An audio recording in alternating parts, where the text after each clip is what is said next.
What's going on, everybody? We are live here. We got a good game set tonight.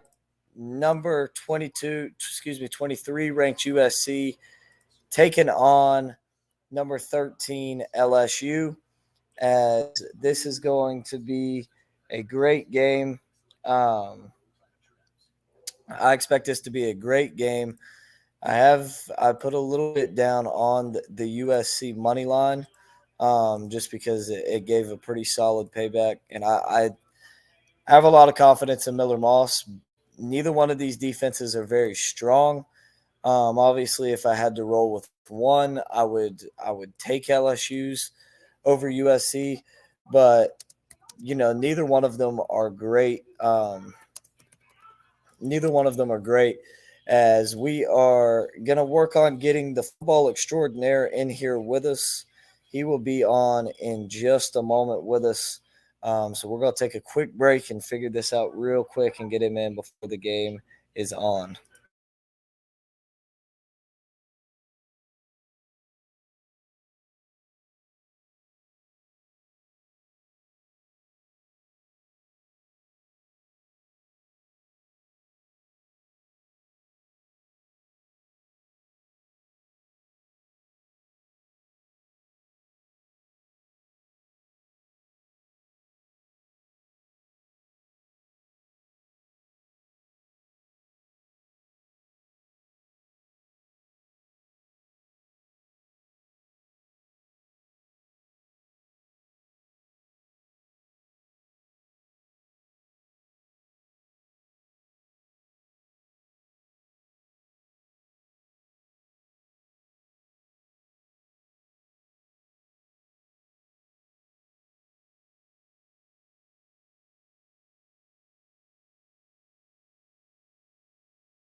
All right, so we're waiting on him to jump back in. He should be good. Looks like we got a pretty solid crowd already building up in here. For you guys checking us out tonight, make sure you head over to American Football Network and hit that subscribe button. I'm about to put the link in all the chats here. Bear with me just a moment. Let me get this. All right. Putting it in there for you guys now.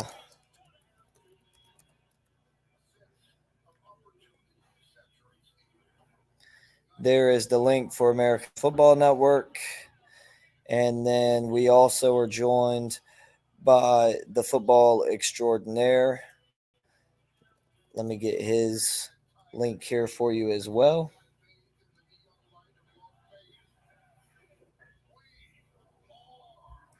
As the football extraordinaire dealing with a little bit of technical difficulties, but he'll be on here with us in just a short moment. Excited to join him. It'll be our first stream together this year.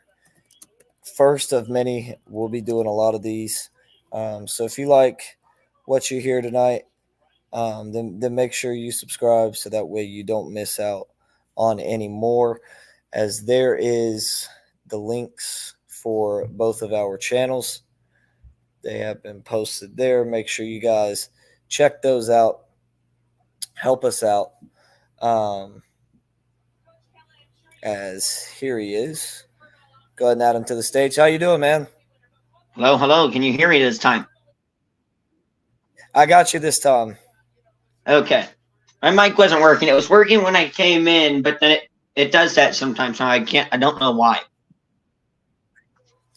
All good. As Daniel Berry Sports Highlights tuning in. How you doing tonight, man? Let us know what channel you're watching on. That way we can go get your show link, and I'll be sure to subscribe to you. I don't believe I am already. I apologize if I am, but if not, I will go. There we go. Looks like you're in my stream. Go to your channel.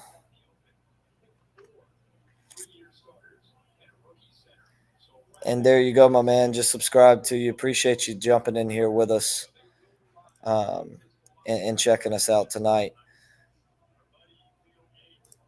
Bit of a fun fact quick. Brian Kelly all time is 8-3 versus LSU. I meant not LSU, USC. I'm not rusty at all. Interesting. 8-3 all time.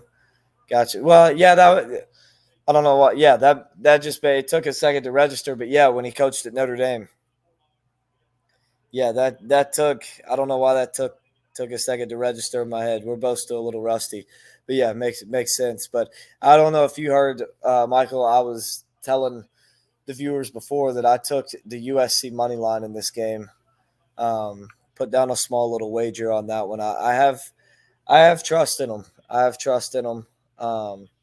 I think that they can do good. I trust Miller Moss more than I trust Nussmeier. What are your thoughts on this game? What do you think is going to happen with it?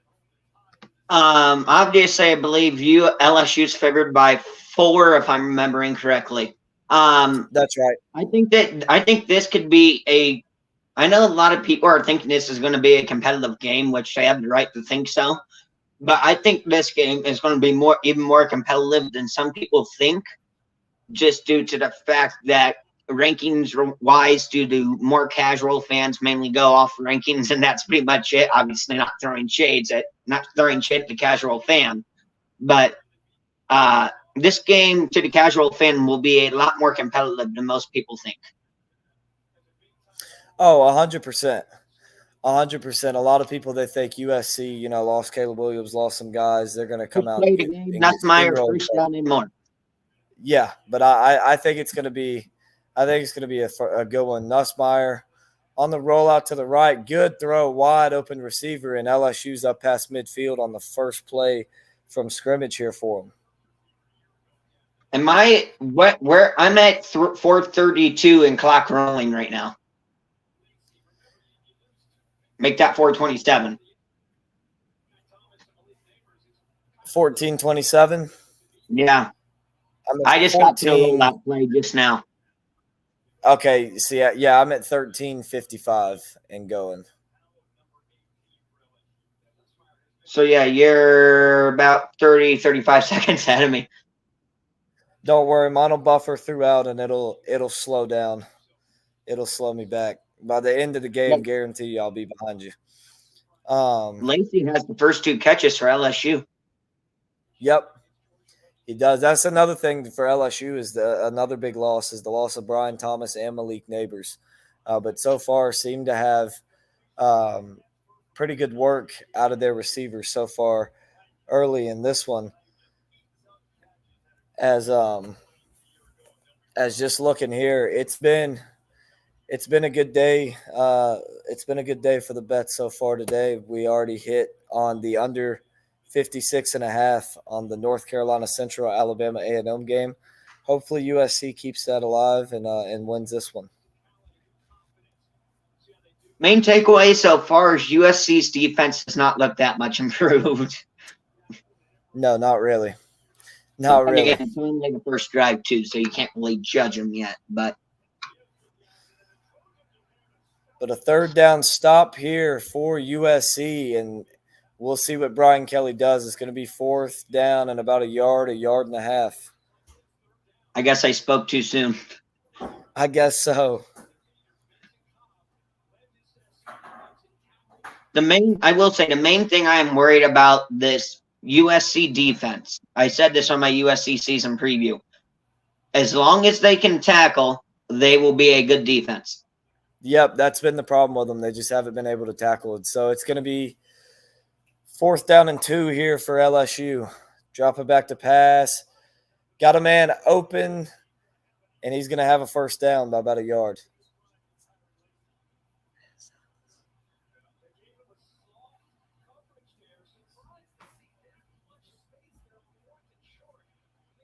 ESPN Analytics says 4th and 9 or less go. I think 4th and 9 might be a little far.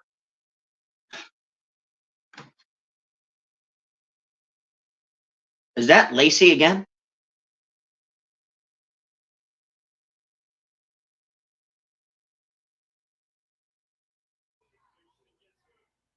Yeah, Lacey again. Lacey's been lighting them up early in this one.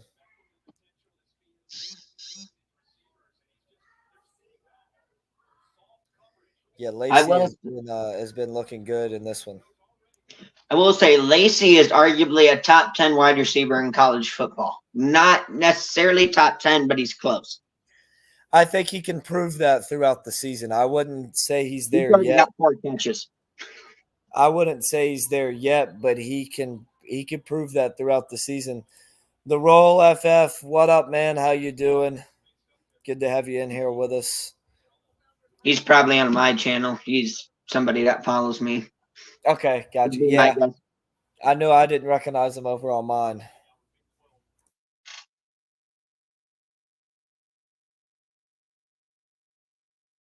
And false start in LSU.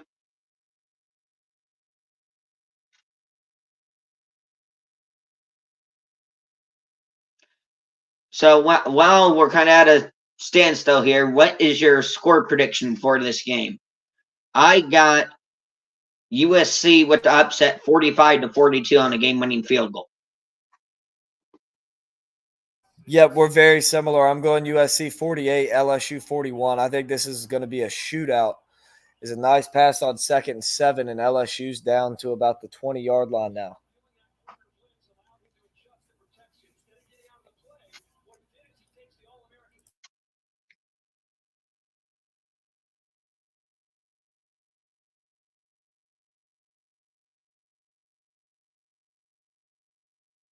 They're still not even really getting pressure, and they're even blitzing. That's Yeah, they're blitzing, and they're just not getting home with it. There's a big run and stiff arm from Jackson, and he's going to be down to about the 8-yard line. well, you also have to count in. I would say arguably LSU has the best offensive line in college football. It's up there. It's definitely top 3.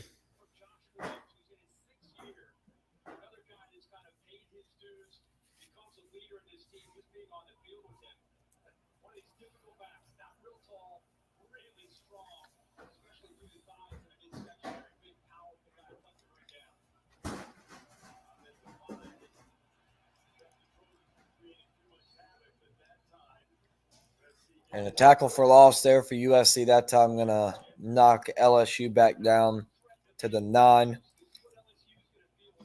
Appreciate you, man. Yeah, it's took a while to get these 1,300 subs that I've got, but if you keep putting the work in, you'll definitely get there, man. I'll be sure to go sub to you as well.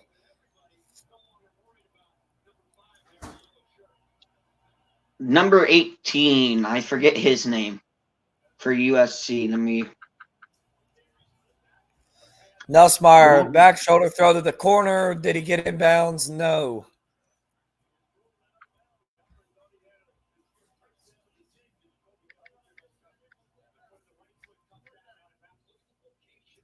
What a throw here. The receiver, Lacey, just not quite able to get his foot in bounds. The USC defensive back pushed him as he went up in the air, and that just pushed his momentum out of bounds. Great play by both of them. Great play to find the ball if you're Lacey going up in the end zone like that, and a great play from the defensive back to be able to push him out of bounds.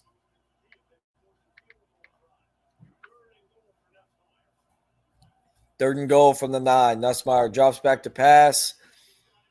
And a good tackle there at the 3-yard line for USC and a 4th down decision for Brian Kelly.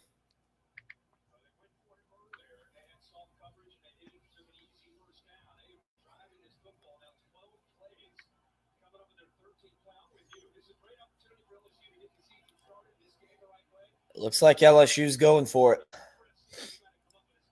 FSU favored by 16 over Boston College. That should be like 8.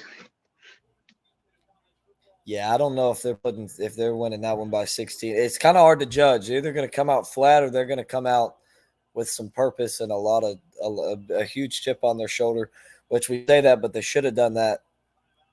They should have done that in the first game after all the whining and complaining they did over the offseason. LSU going to burn a timeout here. Brian Yep. Kelly's still deciding what he wants to do. LSU going to burn a timeout.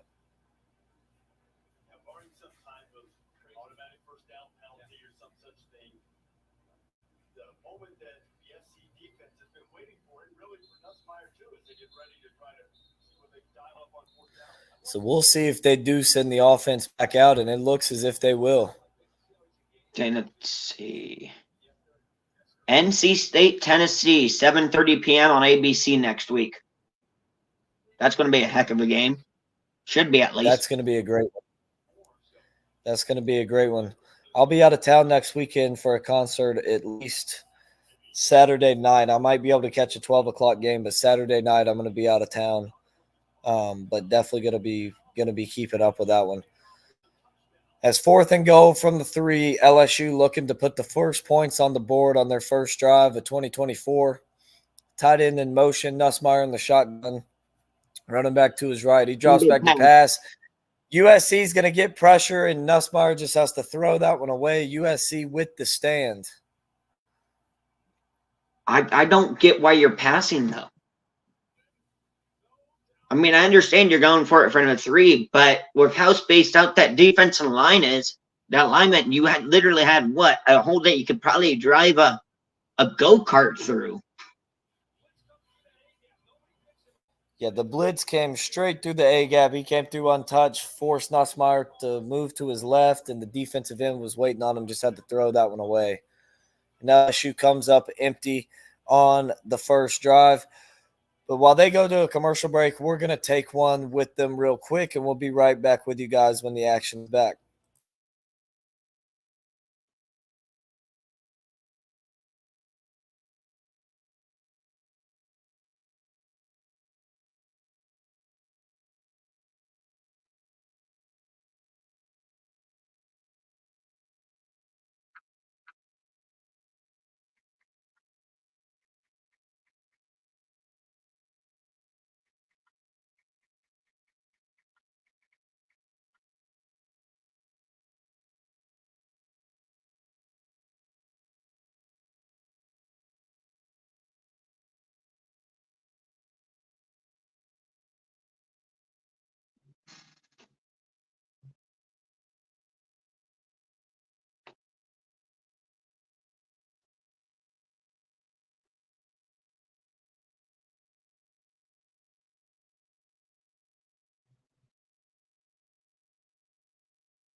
All right, so we are back.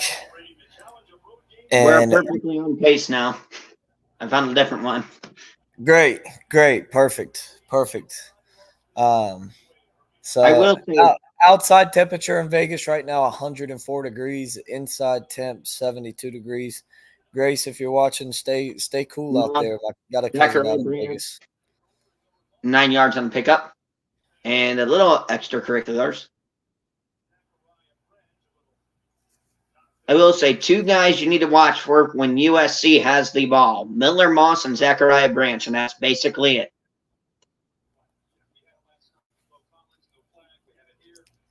They're going to have a huge, huge connection this game. And it's going to be fun to watch them two go to work. And it's going to be fun to watch Nussmeier and Lacey go to work.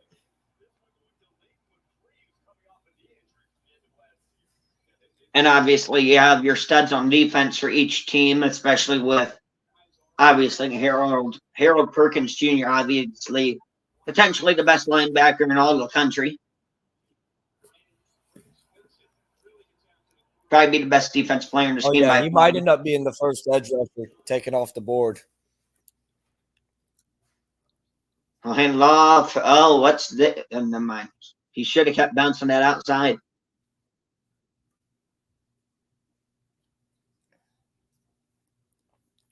Yeah, see, I told you mom would buffer and we'd catch up. Well, what happened is I just switched streams and I found one that was actually is what I did. Second down. I'm a little bit behind now, but on the first down run, Woody Marks cuts it back and picks up a good gain of about 5 yards. Picks up 2. It'll be 3rd and 2. Hey, I'm going to be right back. I got to go grab a charger for my computer real quick. I didn't realize it was this low. Yep. All good. 3rd and 2 for the Trojans. 5:38 clock running left to go in the first quarter. And the Modelo Vegas kickoff classic.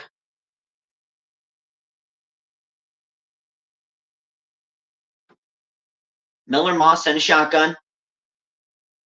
Takes the snap. I'll hand it off. He'll pitch it. What's going on here? Completely blown play, and he's brought down for a loss of 2 in the backfield, and the Trojans will go. But I kept talking. The Trojans will have to punt.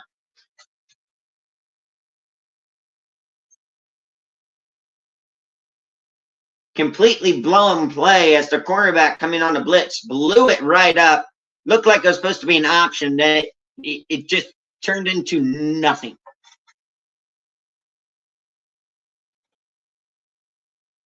He literally just tackled both.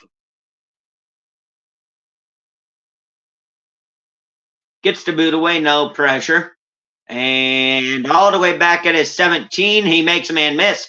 He'll try to bounce it to outside, makes another man miss. He stood at 20, makes another man miss. He's coming back against the grain, and he's tripped up at the 17.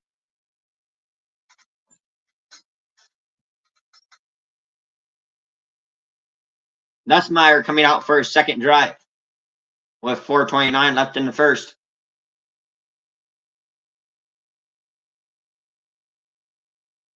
And we will go to an ad break.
And welcome back to Vegas.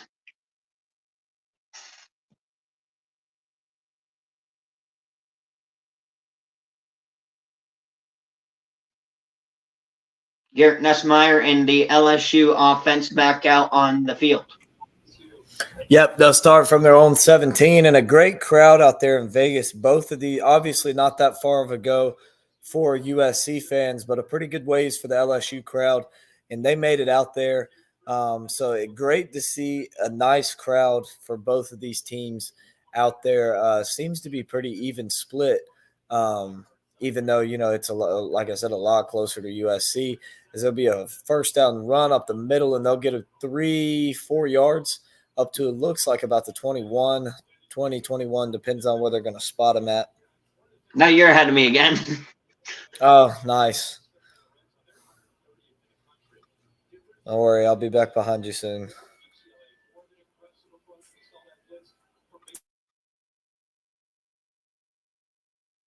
So did you see what I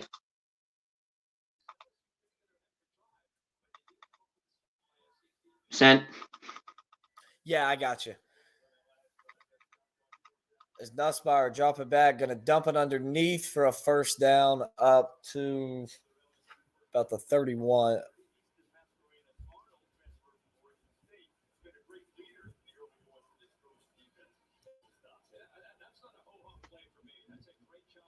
Okay, I'm about a half a play behind you.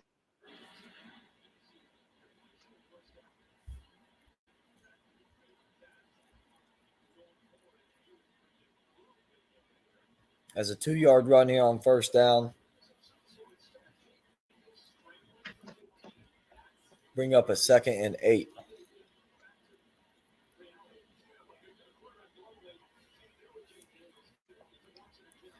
For those of you just tuning in, LSU on their first drive went all the way down the field to the 3-yard line, had it 4th and goal, and got stopped. USC picked up a couple first downs and had to punt it away. And LSU has started this drive at the 17, up for 2nd 8 at the 32 now, and a nice hard run to about the 38-yard line. Bring up about a 3rd down and 2 here for the Tigers. I'm surprised we haven't seen any points yet. I am too. We've got nothing right now. Nothing. Nobody putting anything on the board so far, which LSU has gotten down to prime scoring position. So we've seen scoring opportunities, but they elected to go for it. And a throw out to the flat, nice move there, and a first down for LSU up to the 43-yard line. Anderson made a man miss, looked like he was dead in the backfield. Put a nice move on the defensive back and cut it up for a first down.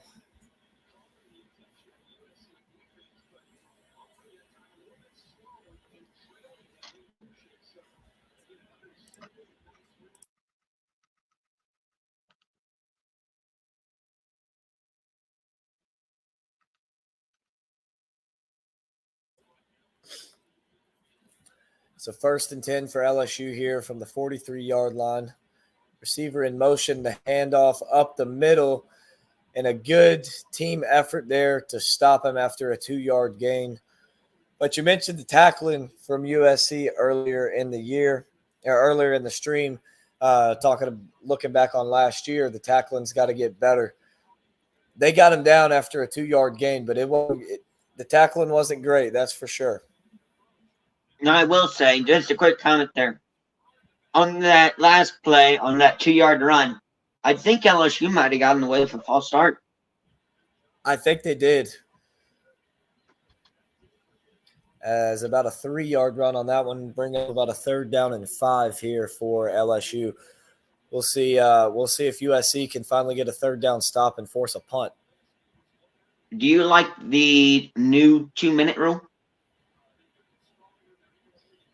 I don't. I don't care about it. It's cool in situations like last night watching A&M Notre Dame. It helped A&M.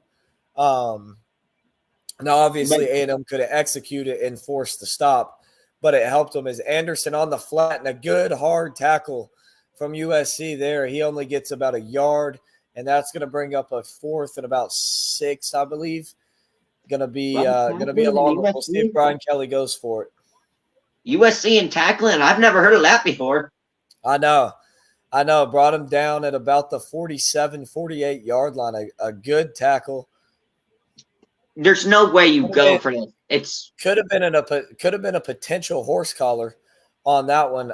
It was close. Never really got a good view at it. But nonetheless, they are going to, I believe, punt the ball. But that brings us to the end of the first quarter. We're moving quick here. 30 minutes to get to the first quarter. So we're going to take a quick break, and we'll be right back with you guys in just a moment.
all right. We're back, and Zachariah Branch hauls it in at the 13.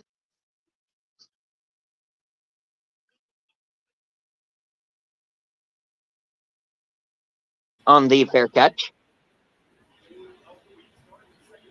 Yep, as we're back for the start of the second quarter here.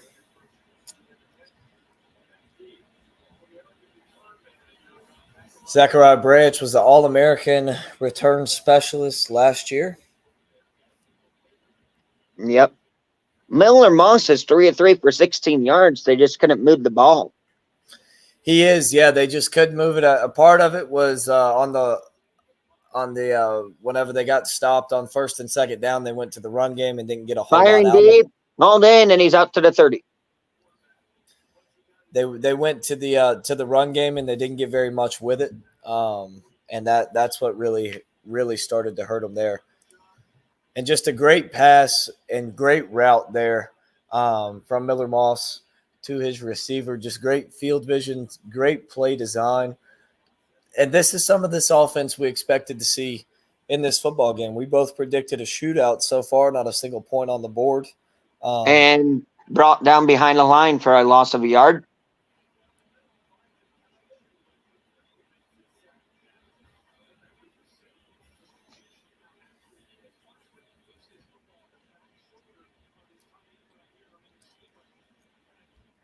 This is about to turn into the Georgia Clemson game. I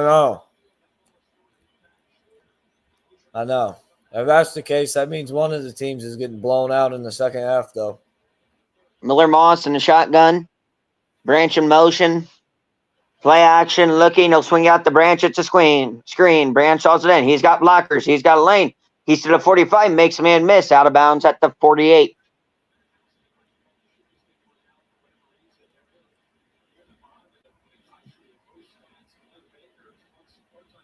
I wonder if his knee hit the ground there, though. Because that was a low throw. You're a little bit ahead of me. I'm about to see it now.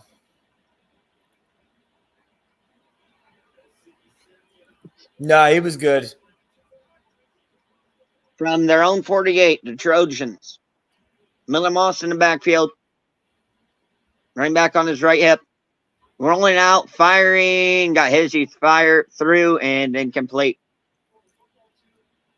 He literally ran into the guy like he didn't even see him.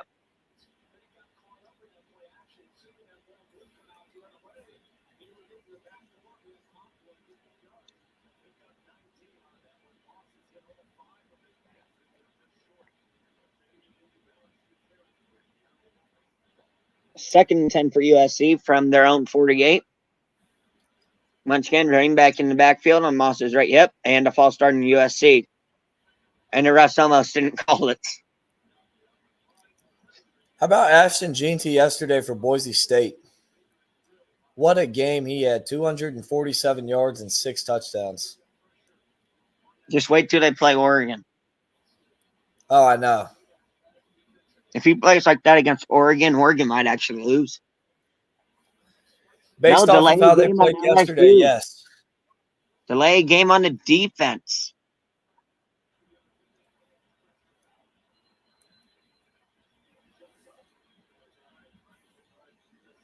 So it'll be second and 5.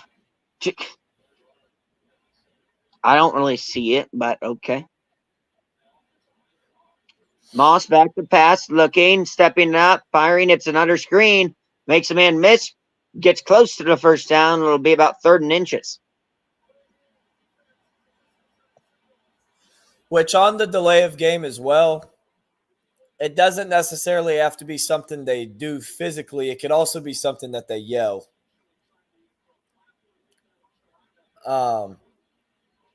This is a play where you will look towards Zachariah Branch if they pass it.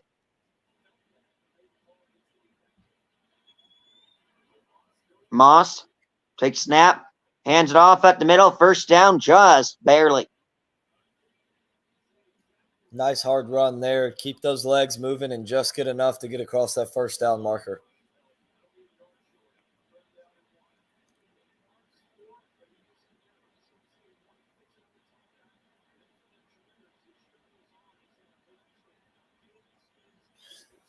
It's crazy because both of these teams last year were known for quick scores, explosive plays.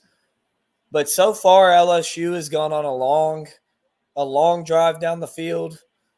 I think we'll see working on a long drive down the field right now. Moss firing, one-handed catch. What? No way.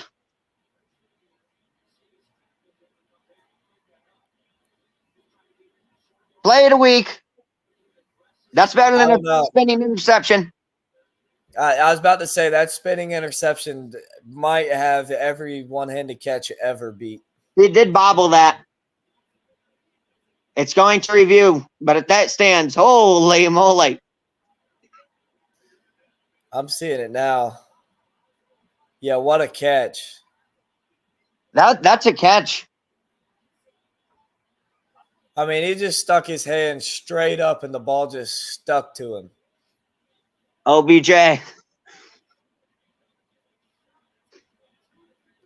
that's a catch. That'll be ESPN top 10. And we'll head to an I'm ad with break. Herb Street on this one just for the effort and to even potentially have that with 4 defenders around you right in the middle and to go up one-handed like that. Give him the catch.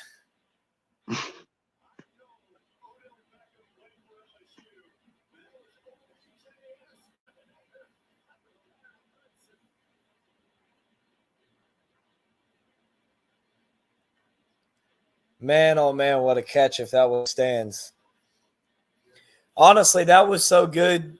That one, you might put that one on Sports Center top 10, even if it's ruled not a catch. If you guys aren't watching the game, you'll see that highlight all over social media later for sure. What a catch that was. Insane catch. Insane catch. We're going to take a break while they review this one. We'll be right back with you guys in just a moment.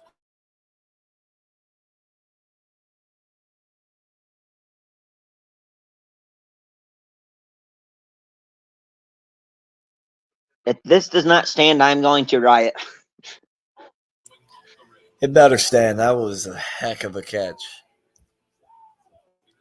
Reminiscent of that Oklahoma players catch against the Oklahoma players pick against whoever that was.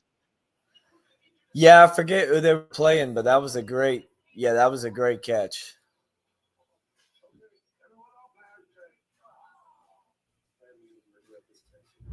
That's got to be on Sports Center top 10. I don't care if that's a catch or if it's not a catch.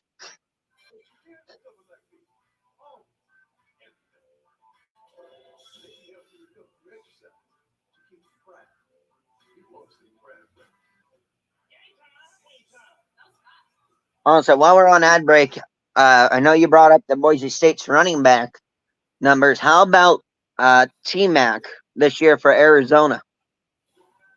Yeah, what a game he had. I believe over 300 yards and 4 touchdowns. 10 catches, 302 yards, and 4 touchdowns. Yeah. Man, what a game. And speaking of another Arizona team, how about Arizona State? Pretty much everybody was picking Wyoming to win the game or at the very least cover the spread. And Arizona State come out and whooped them 48-7. What a game they had. A lot of great games yesterday. Cam Ward showed out for Miami as they stomped Florida 41-17. That one might be the nail in the coffin for Billy Napier, especially when you look ahead at the schedule that they have in front of them. They needed to win that game if they wanted a shot at a bowl game. It stands as called. What a catch, what a play. That was the last thing I was expecting when I was going to call this game. Yeah, I mean, just what a play. Moss, back to pass, firing into the end zone. That's better be a flag. Yep.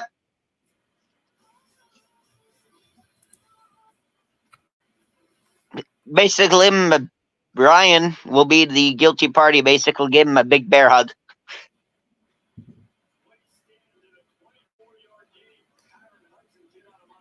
If it occurs in the end zone, ball's placed at the 2, right? Yeah. If the penalty, if it's pass interference in the end zone, they spot the ball at the 2-yard line. So it'll be first and goal from the 2 here for USC. That's actually a good, smart PI because if you don't push them away there, that's a touchdown. Oh, yeah, 100%. 100%. He saved a touchdown by doing that. See, that's where you got smart PIs, you got smart penalties, and you got not so smart penalties. That was a smart penalty to take.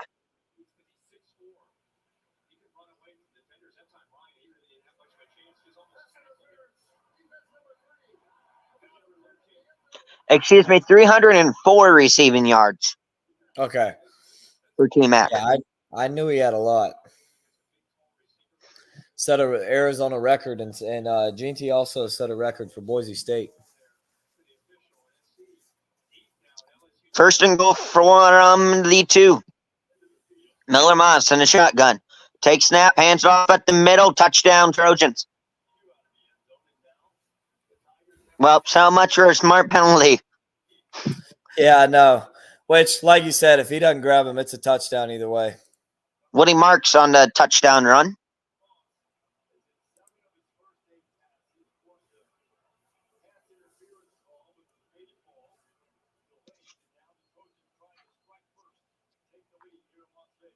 Just walks us in. 8 plays, 87 yards, 352 to do it. That looks like the USC offense from last year. Yep.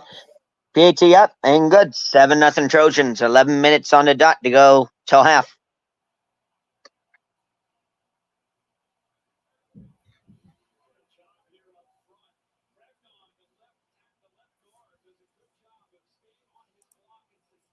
That play might be the catch of the year.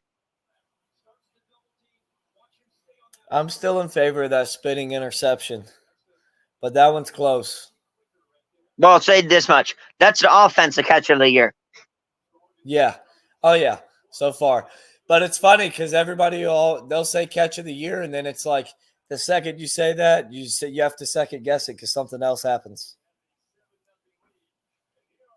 Speaking of great performances, how about Shadur Sanders? I hate to say it, but Oh, yeah. Great performance from him against North Dakota State.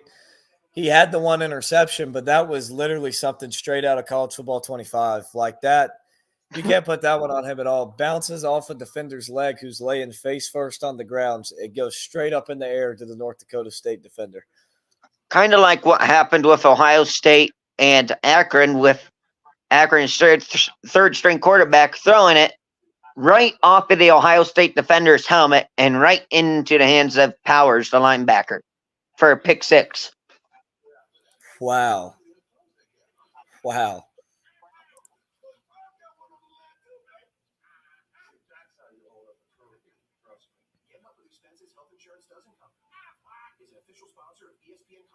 I does hear Affleck.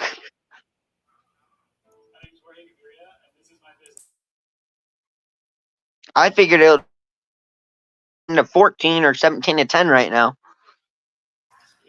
That's what I was thinking. I was thinking we're going to have a lot more scoring in this one.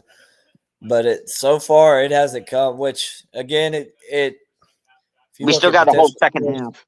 should be 7-3. Yeah, we still have basically the whole 11 minutes in the second quarter and the whole second half. I'm sure the scoring will pick up. It is the first game of the season.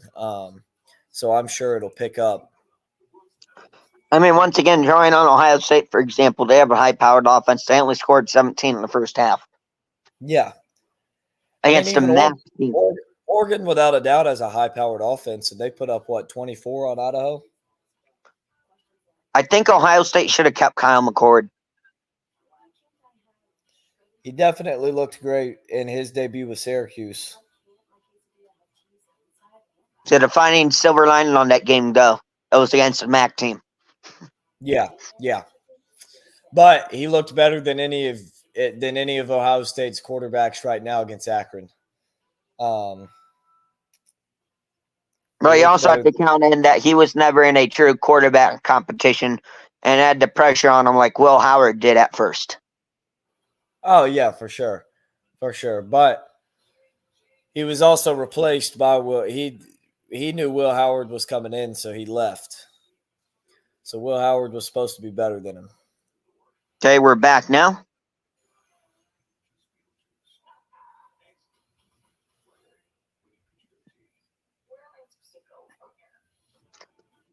Boot is away,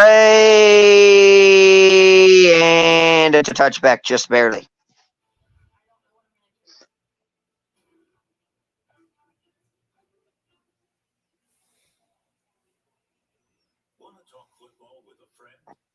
Brian Kelly's supposedly furious over the defense delay game. They're going over that right now.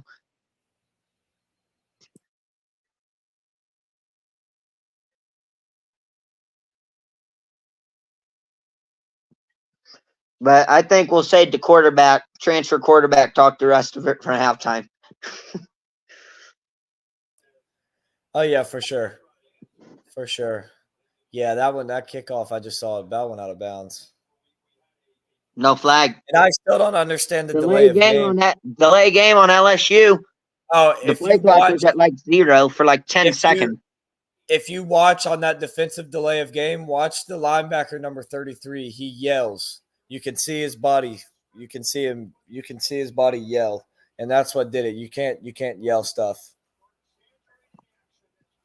Delay game on LSU. They have 4 penalties for 30 yards. USC not even a penalty yet. So that's the difference in the game right now. Probably is penalties. Nussmeier, empty backfield. Back to pass, looking all day, swings it out. Not first down. Almost a gain of 10, gain of 9 on the play. Holding by the tight end.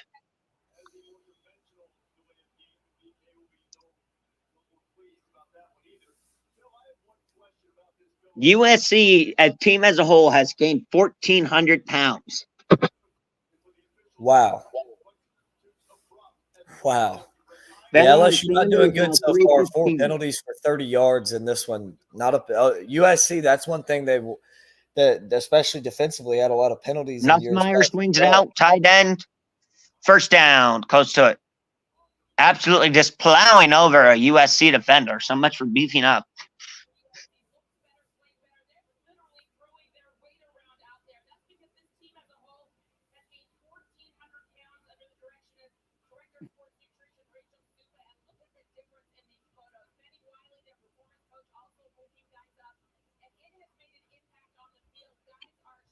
And LSU now out to their own 45.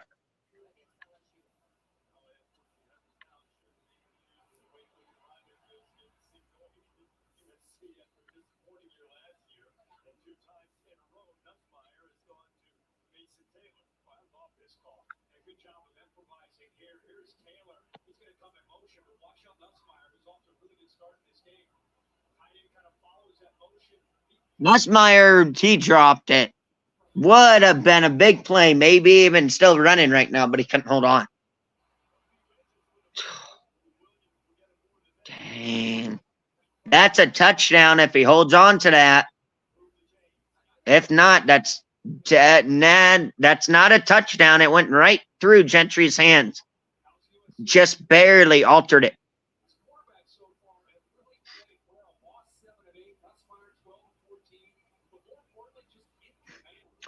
Nussmeier, 2nd and 10 from the 44, swings out, hauled in, caught, makes a man miss to the 50 and brought down after another LSU first down. Thomas on the catch.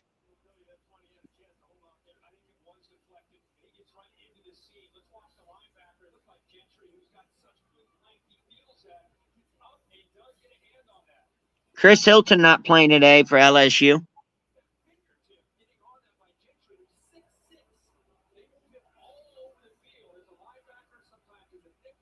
Nussmeier, 1st and 10, back to pass. Swinging it out.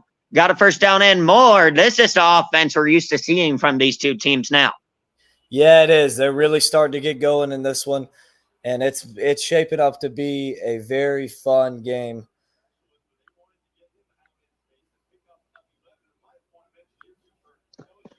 Chris Hilton Jr., as I said, that's a huge loss for LSU. On the offensive end. From the USC 33, Nussmeier. Wide receiver in motion, takes snap, hands it off at the middle for about 4.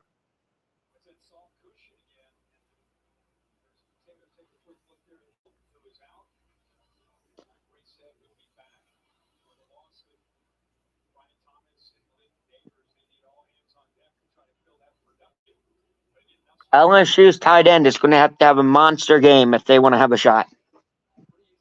Oh, yeah. Mason Taylor. He's the mismatch.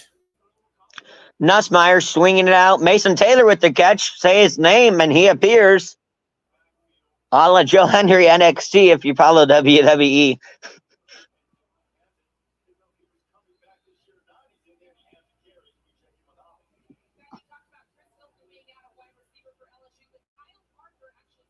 Inside the red zone.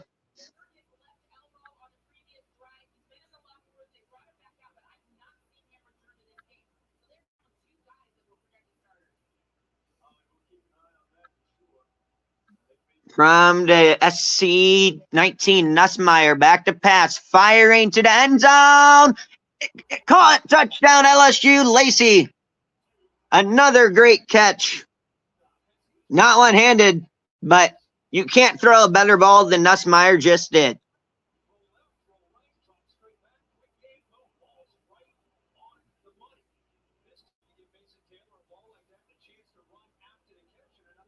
That's the best throw that I've seen this week out of any quarterback. That's your pinpoint accuracy on EA Sports College Football 25. Oh yeah, what a throw there! That was the great coverage from the DB. Only one spot you could put that ball for a touchdown, and he put it right on the money. Unsportsmanlike conduct on Lacey. Foul will be enforced on the kickoff. On the kickoff or the PAT? Kickoff. Do they get a choice, or did they switch it to that? I don't know. He just straight up said kickoff. I remember back when I think it was Elijah Moore from Mississippi State did that, or for Ole Miss, did that against Mississippi State when he caught the touchdown that put them down by one and the extra point to tie, and they enforced it on the extra point, and they missed it and lost the game. Tied at 7. Back-to-back scoring drives now where the shootout begins.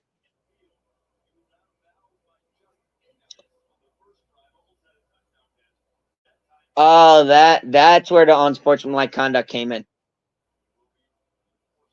That last highlight right before they come to head. I don't really see a whole lot there, but yeah, Brian Kelly wasn't very happy with it.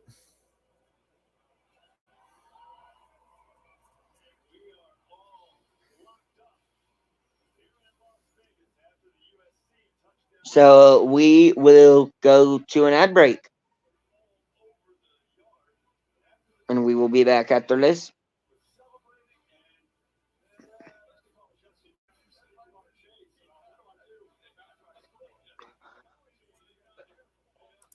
Speaking of that,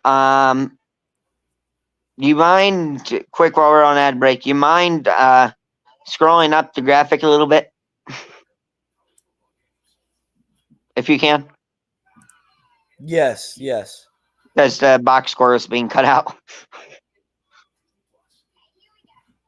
I was like, where's the box score at? Oh.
And we are back now.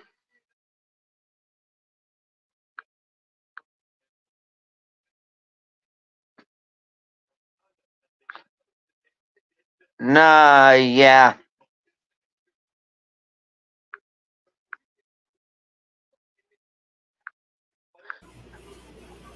How about I say, unsportsmanlike conduct on that dance was questionable, but now that you see that.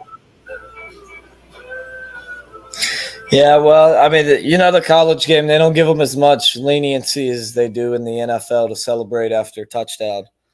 They got to be careful with it. And they're kicking off the Zachariah Branch, so this could be interesting. It will be because he's going to have room to return it. This is at least going to be out to the 30, you would have to think. Okay, there's the unsportsmanlike right there. He held it up a gun like he was shooting one of the USC defenders. From the 10, he's going to return. He's to the 20, 25, 30, 35, 40, 45, 50, 45, and brought down by the kicker.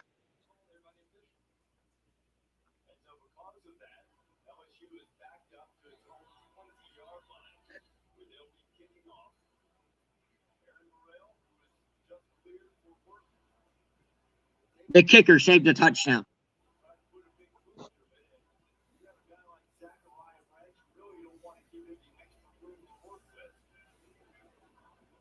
Pat McAfee proud of that kicker's effort. Oh, yeah, that'll be on McAfee's show tomorrow.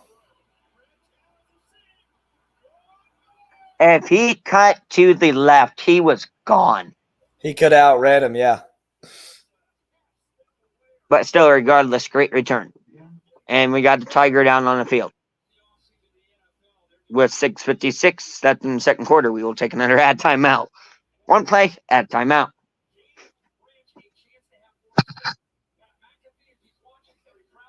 Go over to box score quick here while I have a second. Just a second.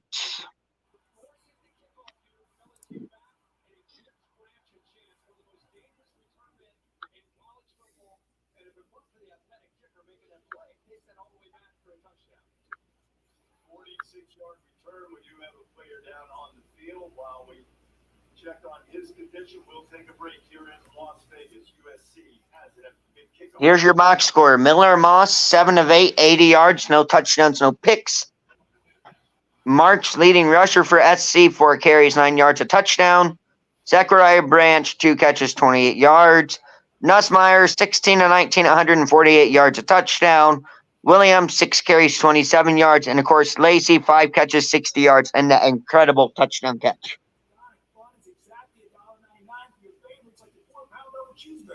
A lot of offensive numbers, not a whole lot of points yet, but a lot of offensive stats being put up on the board.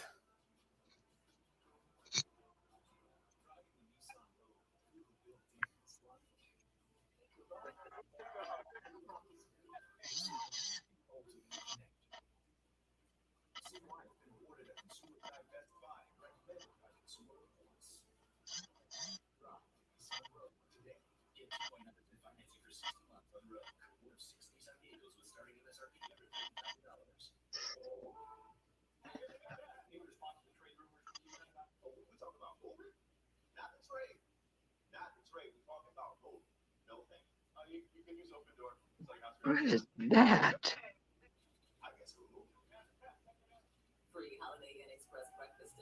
Also, one other quick note and hit on here quickly where we're at. I'll hit on this quick since probably won't have time to cover it at half since it's NFL related. But Ricky Pearsall, good news about him today.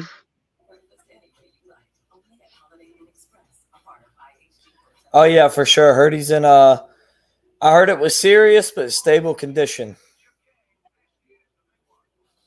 So good to hear that he's stable. Obviously, prayers up to him. Hopefully he will be okay. Hopefully he will be okay, as I know everybody is thinking about him for sure. That's perfect timing on that as we are back from ad. Miller Moss in the shotgun. Firing deep. Hold in at the 10. Deuce Robinson on the catch. First and goal, SC. Well, I think the shootout's on now. I think it's on. Excuse me, not the 10, out at the 6. No better place to celebrate than the sports and entertainment capital of the world, right here in Las Vegas. And Resorts World. Rule the world at Resorts World Las Vegas. Wide receiver in motion. Moss from the LSU 5. Takes the snap. Swings it out. Threw it short. Otherwise, that's a walk-in touchdown, and there's a flag. Ugh. That's a walk-in touchdown if that's an accurate throw. Another big, tall, rangy receiver is 6'6". And Gilbert, who transferred over from Texas A&M, he actually loses his footing. Made it easy for Robinson to go right by him. But how about the throw? Plus the legal blindside block on SC, which is really going to do him in now. Oh, yeah. That's what. Well, that's technically a crackback block now is the technicality for it. Pretty much the same thing. Not quite the same thing for people that are wondering. It might look the same, but it's not actually the same. And now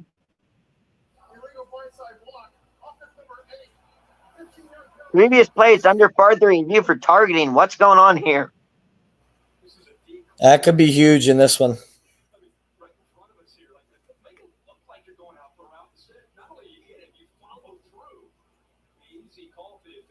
Jacoby Lane is who they're looking at apparently as the guilty party.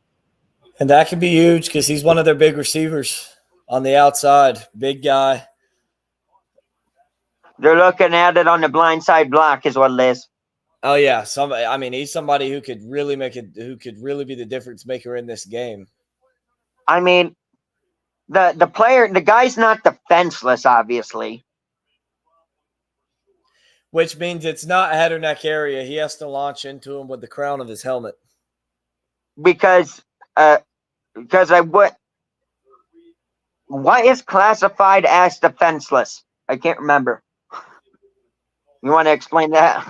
It'd be like a receiver going up for the football or a quarterback sliding, something along those lines. So a defender pursuing the ball carrier is not a defenseless player.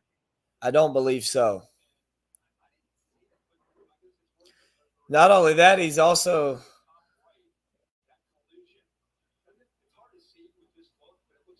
as the rule analyst said, he sees the receiver's head go back, but he never sees a ton of forcible contact to the head. I think he hit him in the chest. I think he hit him in the chest, and he just popped him good enough to make his head pop back. This is one of those controversial calls in college football, though. Very controversial. Oh, yeah, for sure. I think they need to make it he's out. That if this kid gets ejected, that's just a shame. I think it should just be a 15-yard penalty. Yep. And I will say, if you're watching, keep in mind the 15-yard penalty is already in. No targeting. And that's the right call. Yeah, he hit him clean in the chest. He just popped him good enough that bends up in the. Yeah, because he's standing straight up and down when he hit him. So good call.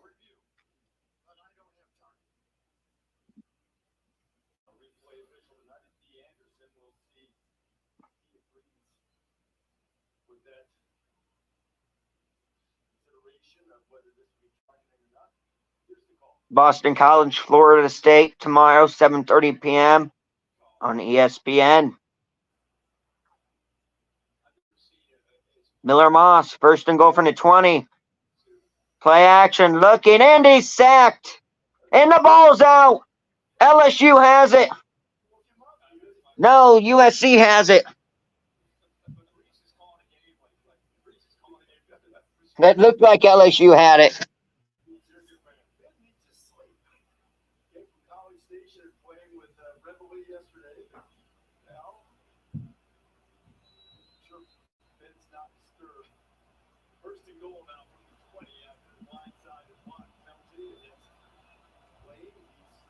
Yeah, you got somebody in the chat, just a heads up. Miller Moss back to pass, looking. It's a screen. Hauls it in. First down and more. He's inside the 10. Zachariah Branch down to the 4. Explosiveness personified. Daniel Berry back in the chat. Good to see you back, man. Make sure you guys go subscribe to him. He does good work over there.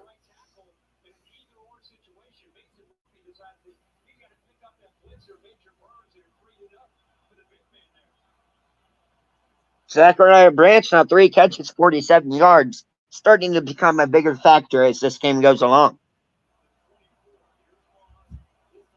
3rd and goal from the 5. Miller Moss back to pass. Under pressure, fling to the end zone. Caught. No, incomplete. The guy that had the one-handed catch can't hold on to an easy catch. And now it's time for USC to decide here. Do they kick a field goal or go for it? As of right now, before they cut to the highlight, it appears that Miller Moss was staying on the field. Oh, he got leveled. He was looking for a flag. That should have been roughing the passer, if you ask me. I know that's very controversial, but I think clearly a step too late, and they will go for the field goal. Field goal up and good. 10-7 USC. 4:21 to go till half.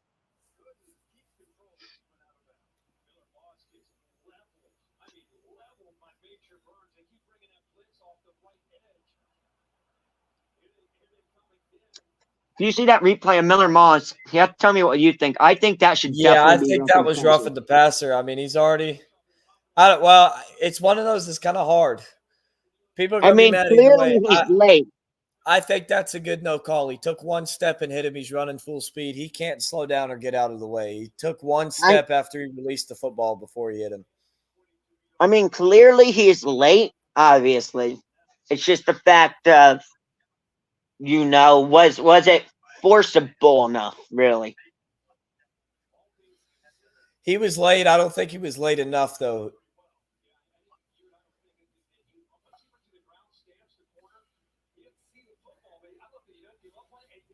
And you could see him try and pull up as well as he hit Moss. And you could see him try and pull up.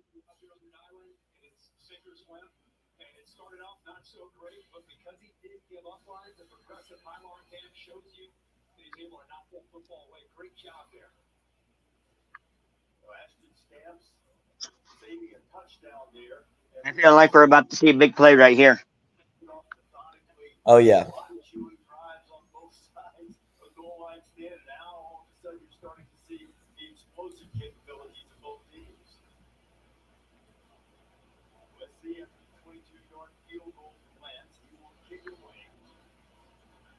First and 10 from 25. Nussmeier pitches it. Cuts back in. Should have stayed outside. Gain of 4.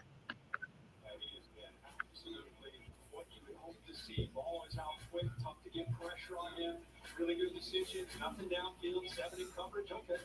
Lead my back one-on-one with some space. I'll check it down. Do the right thing. And the accuracy. We've seen some amazing throws where he's put it. You got 2 people watching over on your end and none on my end currently. Nussmeier. Yeah, it's been going back and forth. Taylor hauls it in. Be 3rd and short for the Tigers of Baton Rouge. Nice catch there.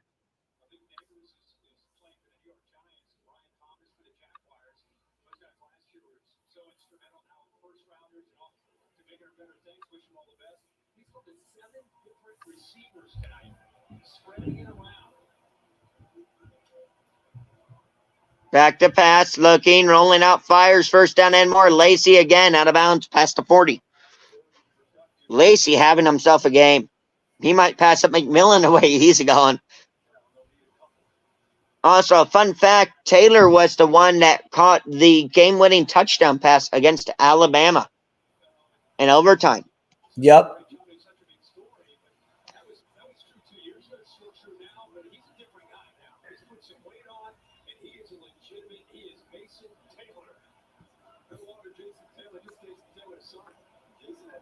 Taylor so far 6 targets, 5 catches, 43 yards. Mark my words, he will be the first tight end taken off the board if he goes to the draft this year.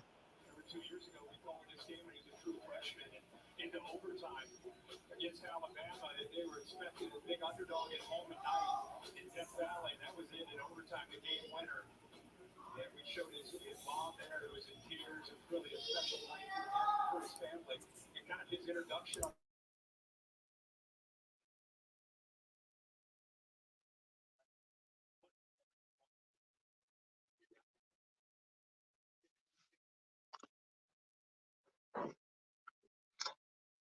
These offenses are starting to move. We're about to see these offenses explode in the second half.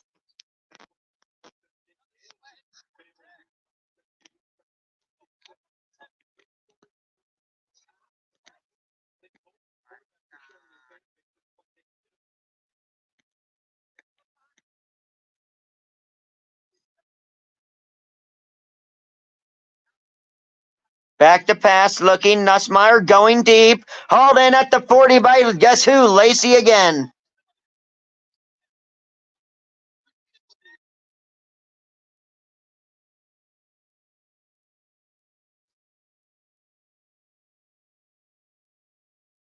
Holy moly, Lacey's having himself a day.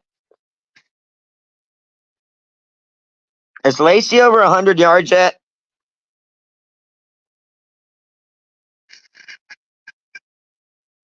Williams tackled for a loss of 1, and we'll head to the 2-minute warning.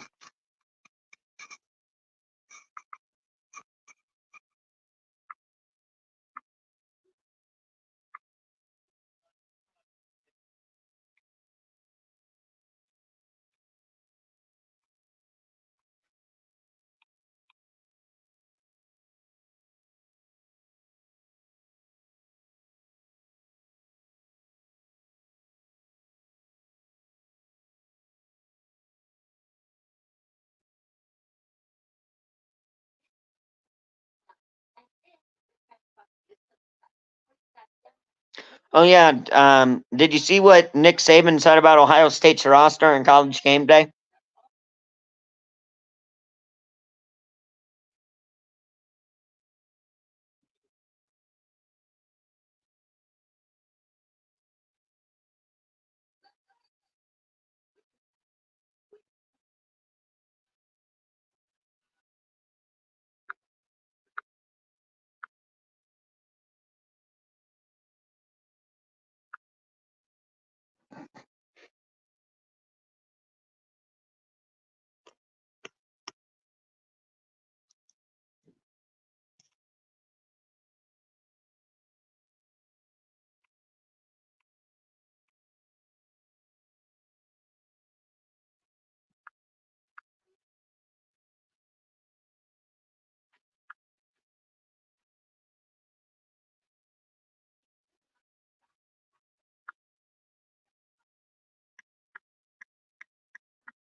Welcome back here.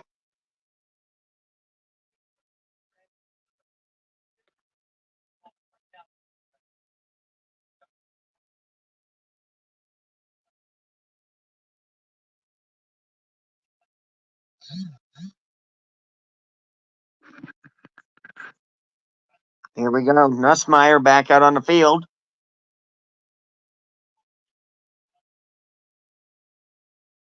Second and 10. Takes the snap. Fires incomplete to nobody.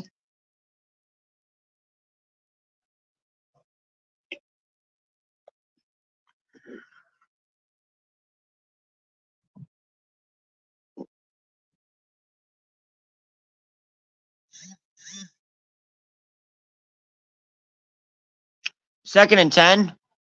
Miller Moss, 9-12, 137 yards, no touchdowns, no picks. Nussmeier, 19-23, 187 yards, a touchdown, no pick. Both quarterbacks very consistent so far. LSU 3-6 on third down. Nussmeier back to pass on 3rd and 10. Looking. Drops it off. Taylor gets hammered after 4-yard pickup. It'll be 4th down. LSU going to have to settle for a field goal now.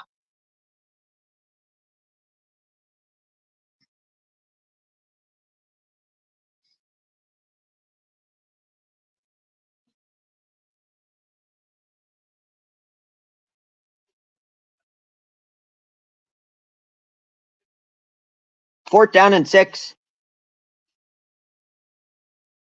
45-yard field goal attempt to tie the game up at 10 for the Tigers. Last year, Ramos was 12 of 15. His long was 48. Up and good right down the middle, and we're tied at 10. With a minute late to play to go here in the first half.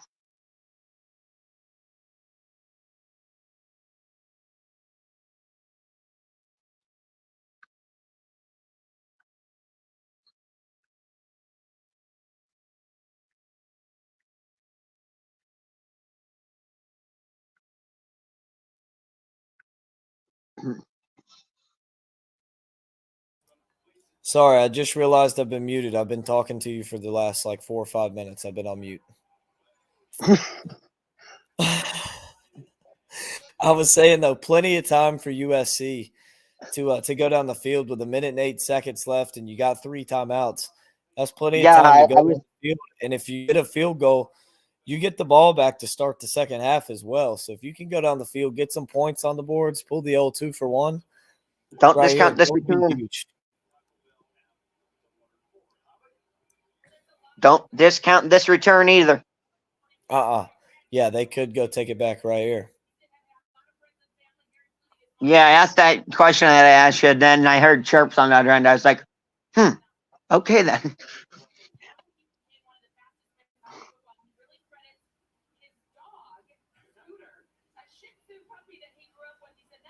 Surprise me if they kick at the branch again here. Boots away, and he won't get a chance. Dang it. He should have returned it.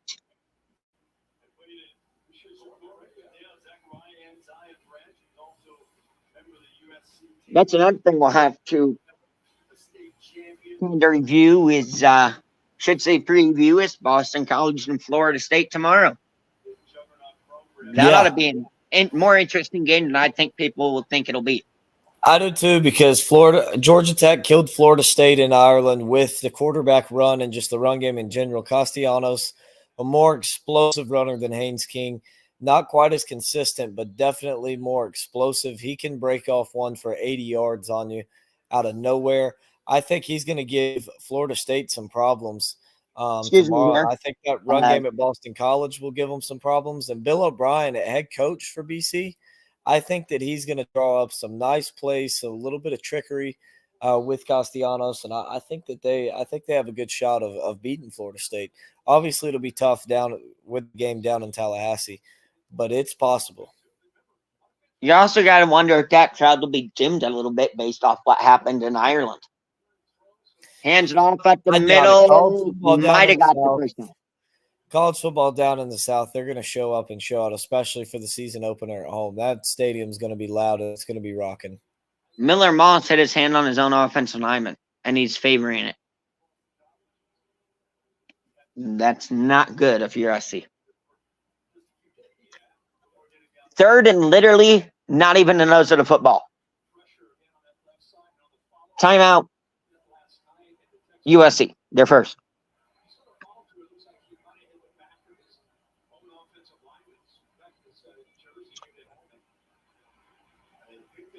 And obviously, there's some better games that we might be able to kind of preview, but at halftime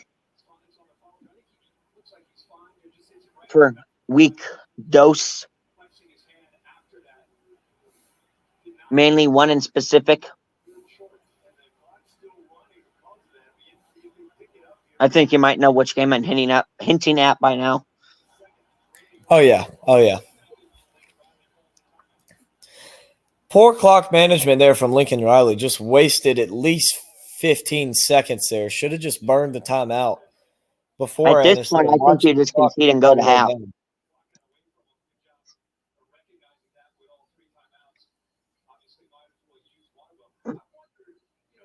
What are you doing?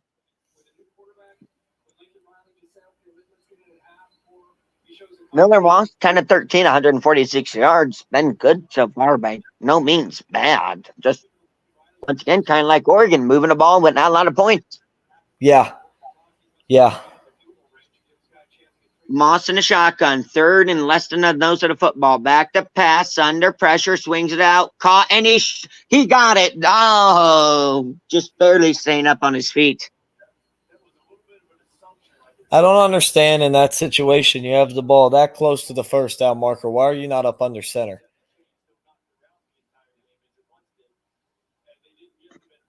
USC going, hurry up. Back to pass. Moss swings it sideline to the 42 and out of bounds with 23 seconds to go. They do have a shot here. And still 2 timeouts, so everywhere on the field is open. But it would have been big to have those 15 seconds back, though. Oh, 100%.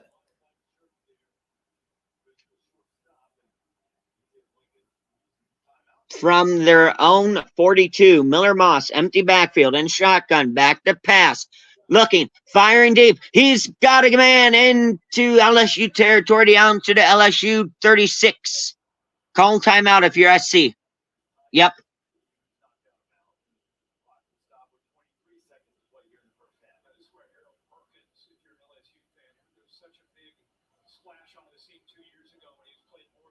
Great throw. Feed right down the middle. I know you might be saying, well, that's just a common throw, but when you have to fit it in between 3 defenders, you have to be accurate. Oh, yeah, you got to put it right on the money. To a casual, that looks like an easy throw. But that is actually a pretty hard throw. Well, it looks like an easy throw because these quarterbacks are so talented and they make them all the time. It's an expected throw. That's how good they are. Unless, of course, you're Kyle McCord when you play Michigan and you're trying to throw to Marvin Harrison Jr. over the middle. Yeah.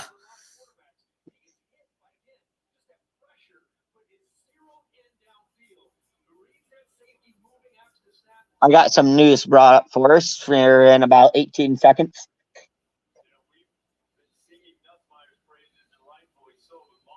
Couple notable things that we might want to hit on while we have a second. Up the middle, he's got a hole. He's got a lane inside the red zone and down to the 19. Call timeout. They're going to spike it. Good move.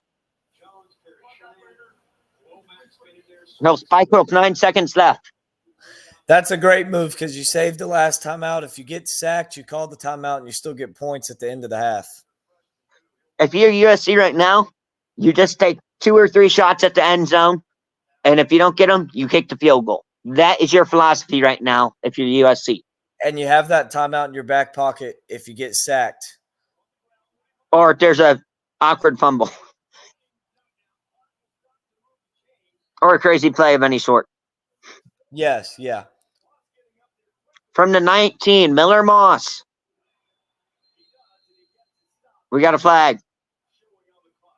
Why are you running it? 2 ticks, and they call a timeout. What? Why are you running it? That is not the right move to make in that situation. It's not a bad move. It's a conservative move. You're not going to throw you don't risk throwing an interception. You run the rest of the clock out, and it's a play that has potential of getting a touchdown. We just saw a huge run from him there. It's a play that gives you potential without as big of a risk of giving the ball up. I think it's a solid move from Lincoln Riley. He knows points aren't coming very often in this game. Both teams going on long drives for the most part. And now it'll get blocked. How much you want to bet? He missed it. He missed it. I saw that right as you said, what if it gets blocked? That's why I didn't say anything. He didn't even get blocked. He just pure shanked it. Yeah, just completely missed it off his foot. That'll be on Pat McAfee show too. But not for the right reason. Murph Street jinxed him, though, by saying it'll be a gimme. He jinxed him on that one. I mean, yeah, but if you think about it, see, they should have took a shot at the end zone because USC gets the ball to start the second half. So you should have took a shot at the end zone because no matter if you throw a pick, there's basically going to be no time left, and you're going to get the ball right away to start the second half. And the worst part about missing that kick is that gives that – you just went on a long drive. If you could have took the lead back right there, all right, you got the momentum going into the locker room. But now you give LSU that momentum into the locker room. You feel a little bit defeated after that. So 10-10 at the half. I'm going to take a break here for the half. But, Michael, you're more than welcome to carry on during halftime. Yep, I'll go ahead and recap what happened this week, how transfer quarterbacks did over the first week of college football, and then we'll get started with the second half.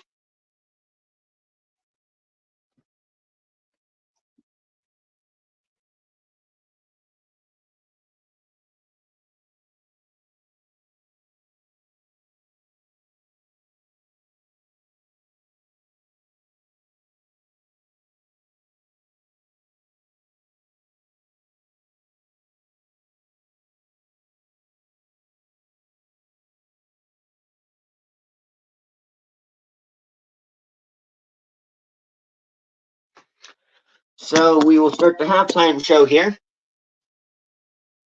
as we will start by going around the league and recapping the games that happened week 1 before this game.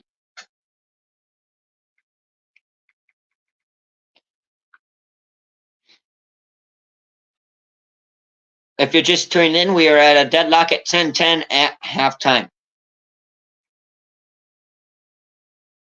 So I'll start from week 0 here, since didn't really get coverage from week 0 on. Obviously, the shocker to most casual fans was Florida State losing to Georgia Tech. We'll go ahead and move on to that. Then we got the first game of week 1. WCU versus NC State.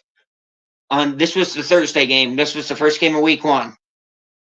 Excuse me, Rutgers actually was against FAU, but Rutgers, not going to really talk about that game as they blew FAU out of the water. NC State actually struggled early in this game. Some people had them on upset alert heading towards the end of the game, third, fourth quarter, but then they would pull away. Linwood loses to Kansas 3-48. Missouri State loses to Mizzou 51-0. Utah beats Southern Utah 49-0. Temple loses to Oklahoma 3-51. Of course, Lincoln's favorite team, unfortunately, I have to say this, Clemson losing to Georgia 3-34. Penn State going into Morgantown after a 3-hour halftime, longest halftime in college football history after the delay. Comes into Morgantown, upset talks. Here dominates West Virginia and wins 34-12.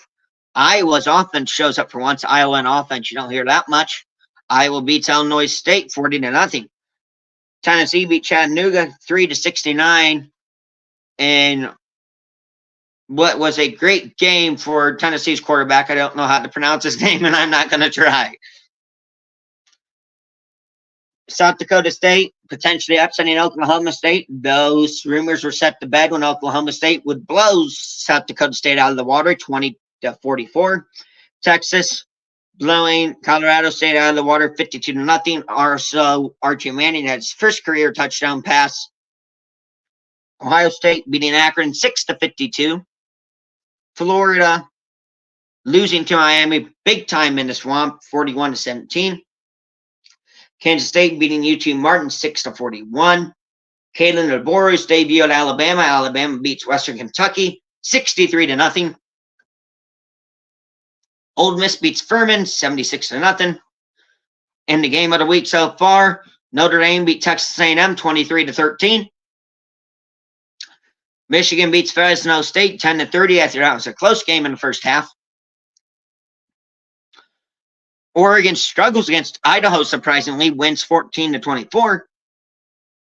Arizona beats New Mexico State 39-61. Behind Team X, 10 catches, 304 yards, and 4 touchdown performance. This game we got going right now, 10-10 at the half. And, of course, tomorrow we end week 1, Labor Day weekend, with Boston College, Florida State, 7:30 p.m. on ESPN. Your quarterback stats in this game, Miller Moss. Excuse me. Let me go over to transfer quarterbacks quick. DJ Uyunglele, 19-27, 193 yards. No touchdowns, no interceptions.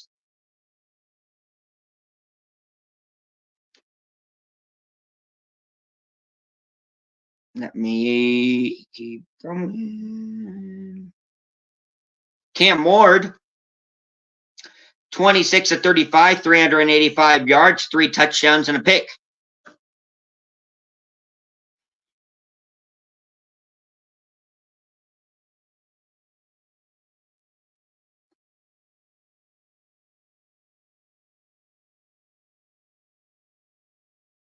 Riley Leonard, 18-30, 158 yards, no touchdowns, no picks.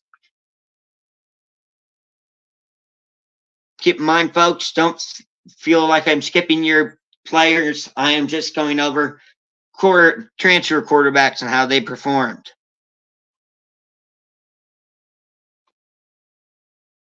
Dylan Gabriel,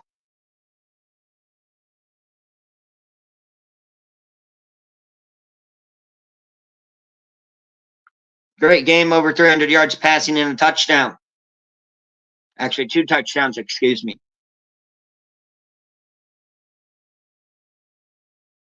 And then we're here to this game. And obviously, the one game, couple games we're going to preview is obviously Boston College and Florida State, as you heard us kind of previewing that. I think, as I said, this game could be closer than most people expect due to the fact Dylan Gabriel was 41-49, 380 yards, 2 touchdowns, no picks, by the way. Florida State, Boston College, I think it'll be a lot closer than people think due to you don't know what DJ Uyunglele you will get.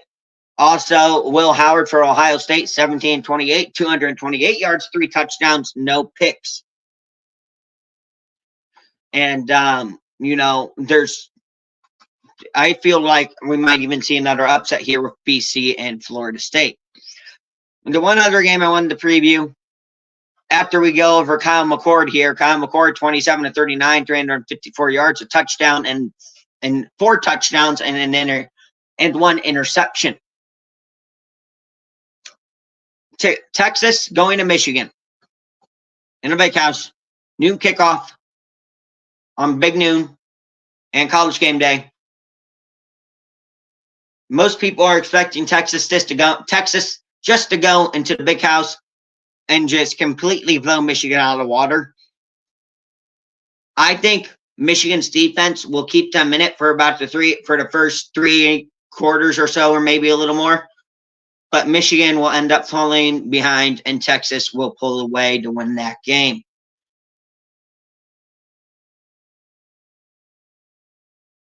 Other games I'd like to preview quick: Iowa and Iowa State. The Cyclop Bowl, that'll be at 3:30 p.m. on CBS.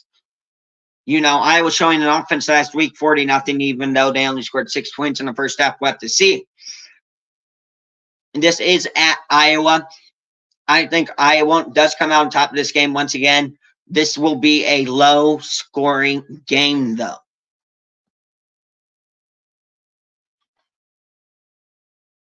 Then, of course, the nightcap, 7:30 p.m. You got Tennessee heading to NC State. Tennessee ranked 15th in the country. NC State ranked 24th. Keep in mind, those rankings are to be adjusted on Wednesday, I believe. This is going to be a huge game, probably a top 25 matchup, as long as NC State does not drop out. I will probably be calling this game. Unfortunately, Lincoln will not be able to join me, or I will not be able to join him, whatever way you want to put it, because he has plans. But still, that is going to be an amazing game. Then you got Oregon, Boise State at 10 p.m. That could be a sleeper game. Don't fall asleep on Boise State in that game for the cover.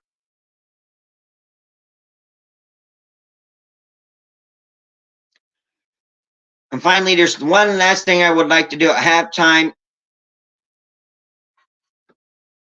And that is probably go over the upset of the week to this point. And that is Vanderbilt upsetting Virginia Tech in overtime. Obviously, Vandy started off hot out of the gate. Virginia Tech came back. Vandy missed a field goal, sent to overtime.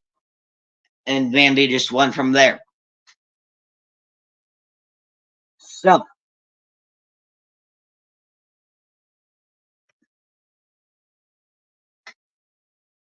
box scores. Leading receiver, running backs, leading and passing leaders, rushing leaders, and receiving leaders for each team. Before I end the halftime, and about 10 minutes or a little less till the second half. Miller Moss, 13 of 15, 176 yards, no touchdowns, no picks for USC. Marks, the leading runner for USC, 7 carries, 33 yards, and a touchdown. Leading receiver for USC, Zachariah Branch, 3 catches, 47 yards. Also, they had that amazing kick return to LSU 46 or 45, I want to say. And if we would have cut that away, it probably would have been touchdown brought down by the kicker. Garrett Nussmeier, leading passer for LSU, 20-24, 191 yards and a touchdown, no picks. Williams, the leading rusher for LSU, 7 carries, 27 yards. Leading receiver for LSU, Kyron Lacey, had a heck of a game so far. 7 catches, 94 yards, and a touchdown. Obviously, USC had a chance to take the lead at half of 29-yard field goal, and somehow the kicker missed it. Don't know why. So I will go ahead and sign off here for the rest of halftime, and I will catch you on the other side for the second half here in about 10 minutes or so.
And welcome back as we are ready to start the second half.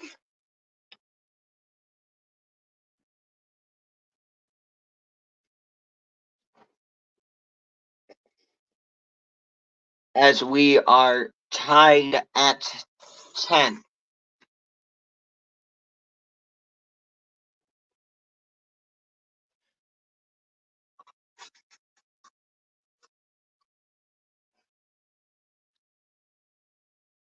LSU to kick off to USC.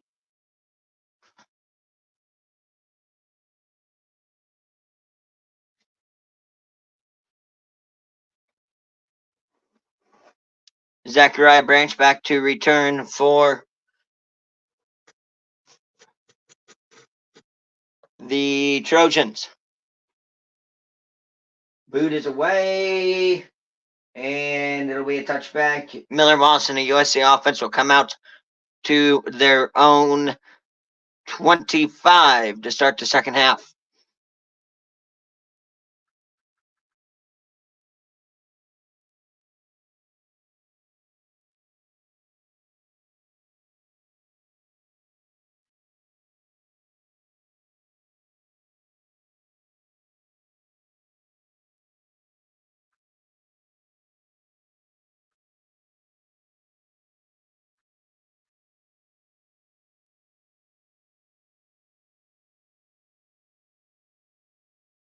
And Miller Moss hands it off. And Miller Moss.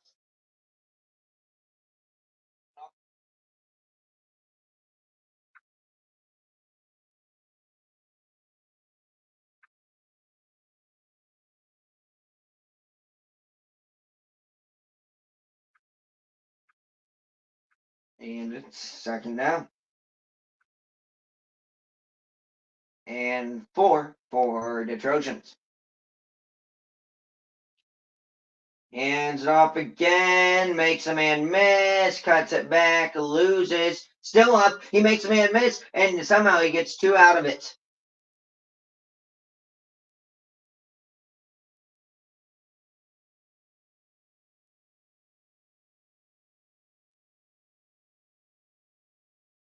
Just a little disclaimer, I may be on my own for the rest of this.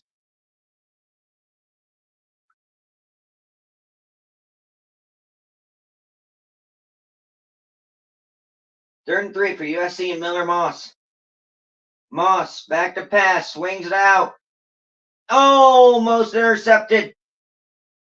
And it's incomplete. USC goes 3 and out.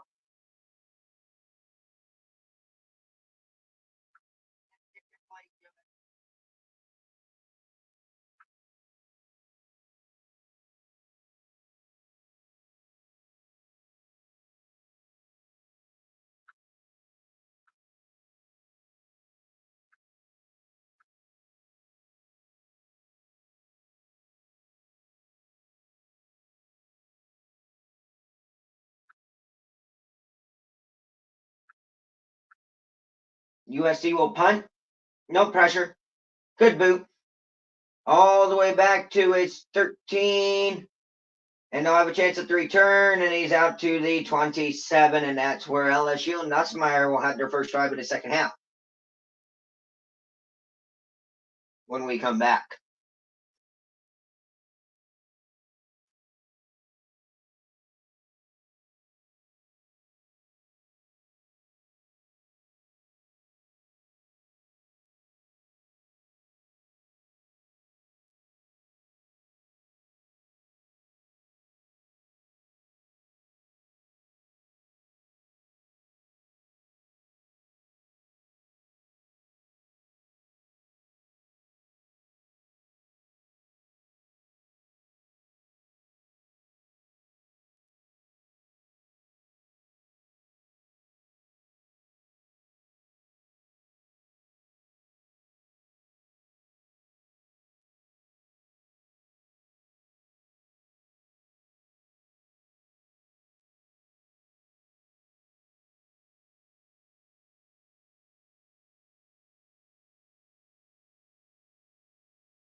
And we are back now.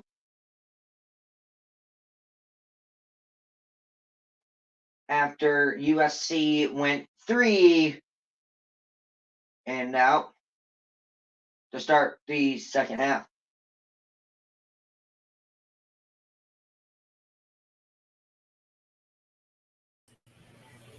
Yeah, back to the theme of the first half, not much offense. Jaden Daniels in attendance tonight. Yep. Nussmeyer. Hands it off at the middle. Picks up 3. A hard fought 3. Enjoying going on now.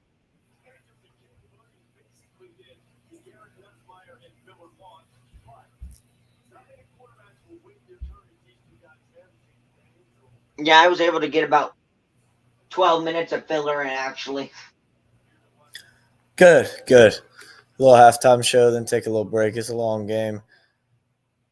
It's a nice run for about, 4 yards on first down, 3 yards. 3 officially, and we got a Trojan down.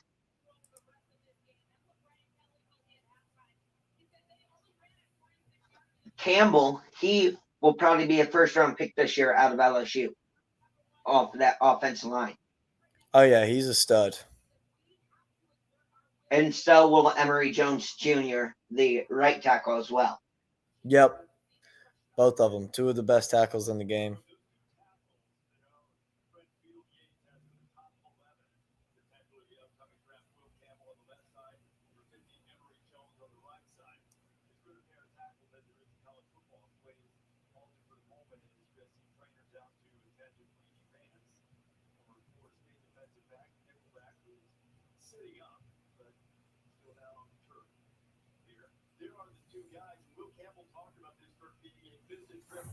This would be the 2025 NFL draft coming up, correct?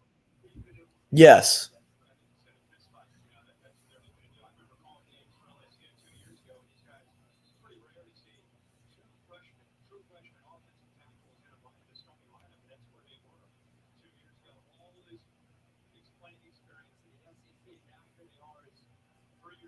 Who knows? Maybe we'll actually cover it this year.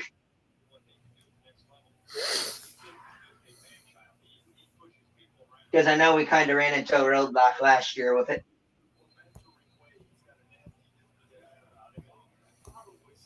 Day 3. Oh, yeah, for sure.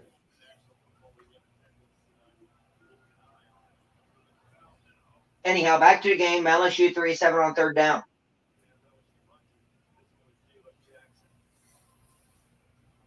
Swings it out. Lacey, not Lacey. Did he get there? Forward progress marks him short by a yard. LSU's got a decision to make.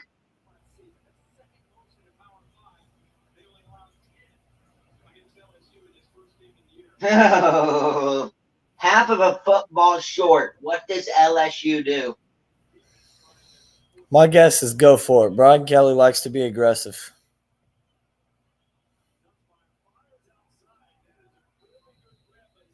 And they'll punt.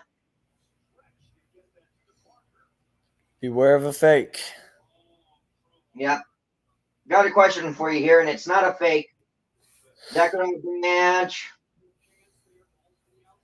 Hauls it in, tackled, but no, makes a man miss, and gets tackled right away, basically. How did he snap? I have no idea.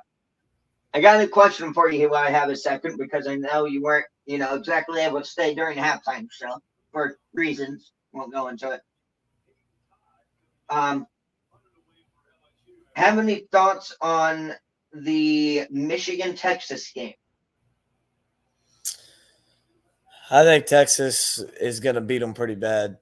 Michigan can't throw the ball down the field, and they got a good offensive line, a good running back. They're going to be able to run the ball some, and they got a decent secondary as well, a pretty good secondary as well. But Texas is going to put points up on the board, and I think Michigan's going to have to throw the ball. They're not going to be able to run it 50 times and beat them, and neither one of these quarterbacks can really throw the ball. I mean, they barely beat. They were barely beating Fresno State at halftime, and still didn't. I mean, they ended up beating them by like 20-something, but they still didn't look impressive and still didn't have a good win. Final score was 10-30. They beat Yeah. Fresno. Yeah, so it's like I wouldn't feel confident if I was a Michigan fan heading into that one. But on the flip side, as a Texas fan, the strength of your offense is the pass game. The strength of their defense is the secondary. You got to go on the road to Michigan. Your D-line's solid, but they're going to be able to run the ball on you. So, I wouldn't feel great about it as a Texas fan either, but I definitely lean Texas by probably about 10 points. Yeah, I had the same thought on a halftime show. I was saying, Michigan might have that defense to stay in it for the first half, kind of like with Clemson. They'll have the defense to stay in it for the first half, I think. But That's after what that, I'm about to say. I think it'll play out a lot like Clemson, Georgia, where in the first half it'll be close. The defense is good enough to hold them, but if the offense can't sustain drives, then the defense is going to gas out, and I think that's what's going to happen to them. And then, of course, the second game I brought up, which I think is probably the upset of the week, with you probably know where I'm going with this. Virginia Tech, Vanderbilt. Virginia Tech really lost that game themselves. It was more Virginia Tech losing it than Vanderbilt winning it. They dug themselves deep in a hole in the first half, at one point down 17-0, just because of their own mistakes, and there wasn't enough time in the game to dig themselves all the way out of it. And then you get to overtime and your starting quarterback's hurt and goes out. It's just hard for them. I think Virginia Tech is still a solid team. Got a lot of mistakes they definitely got to clean up.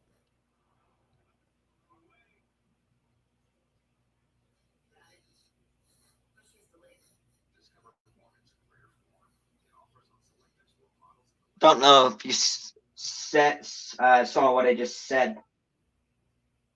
Yeah, I got you. Matt Leonard also in attendance. Reggie Bush as well. Surprise LeBron ain't here. I know. I am a little bit as well. Wings it out. Oh, almost intercepted. I thought that was picked off from that camera angle. The spread on this Texas-Michigan game is Texas favored by 7. Texas is going to cover. I feel like they will. Florida State has an 83% FBI chance to win. Drop that down to about 65. Yeah, I don't know if I like that. Game day is heading to Michigan, by the way. It's official. They're 28-0 at home, Michigan is, since 2015. In August and September games. Wow. 5 years incomplete again. Check out that second down and 10 USC slant throw for Miller Moss. I think that could have easily been PI. I think he might have got to him a second and a half too early. I'm about to see it now. Bang, so I understand why no flag, but it looks like he might have got there a teeny bit early. It was bang, bang.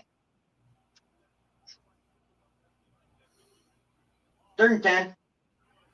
Yeah, it looked like it, maybe just a little bit, and he had the tug on the back of the jersey. I don't know. The way they've been letting them hand fight, I don't know if it's enough to call a penalty or not. 45, 40. Hurdling men down to the LSU 34.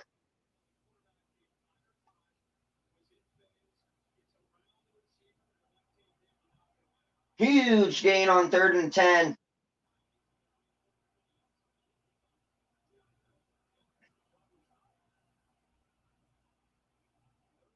Who's on the catch? I have no idea.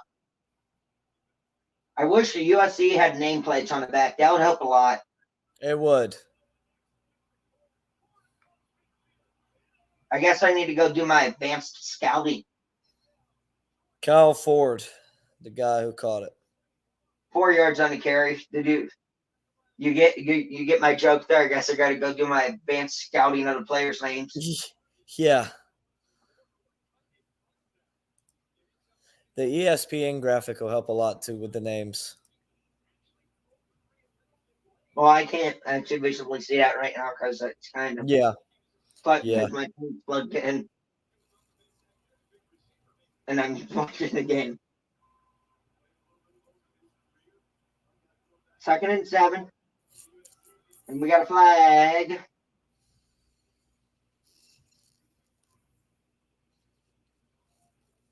Is this USC's first penalty?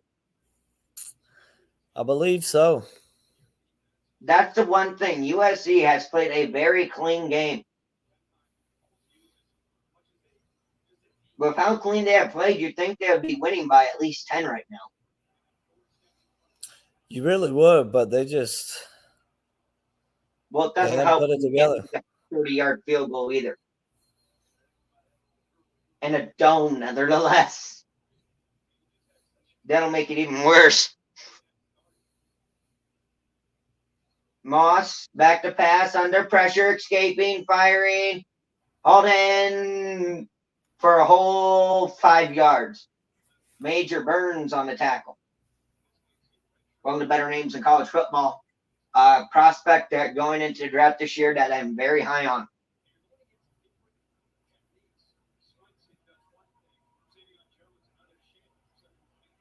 And Major Burns.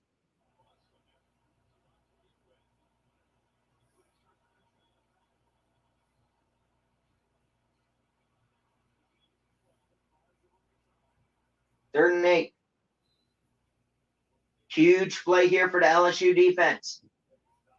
Moss back to pass, firing deep, and completing the flag. Pass interference, and the LSU players looking like, what the heck? What did I do? Yeah, I think you know what you did. That is very obvious. Not even a need to discuss that call.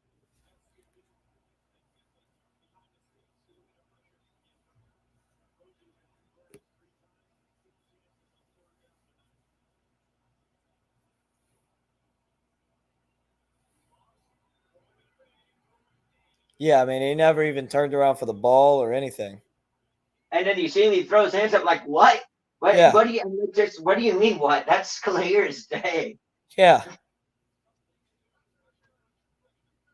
So from the red zone now.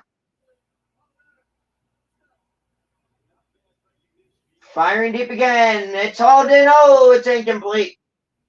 Once again, the guy with the one-handed catch can't make the easy catch.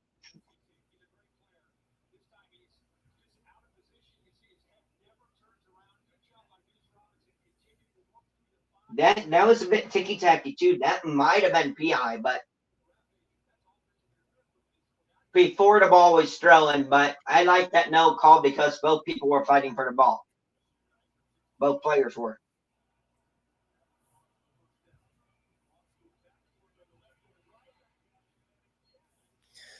Yeah, especially when on the last one that was called PI on LSU, like Herbstreit said, might have been offensive pass interference if the LSU defender would have turned around. The problem is he didn't turn around and instead latched on to the USC receiver. What do you think about South Carolina heading to Kentucky? They barely could handle Old Dominion. I think that spread's 9.5. I think Kentucky covers that one easily. The South Carolina just can't complete a forward pass. Sellers is good on the run. Raheem Sanders is good on the run. The problem is the offensive line isn't very good, and they can't get a pass down the field. Miller Moss is sacked. Big play for the LSU defense. Now we get to see if he misses another 35-yard field goal. He's going to block it. Watch it blocked. My turn to jinx him this time. I know. But this one ain't on the right hash. What a game between Alabama Central and NC Central today as well. I know. I had a pick running for that one, the under 56.5, and it ended at 55 total points. It is up and right down the middle this time.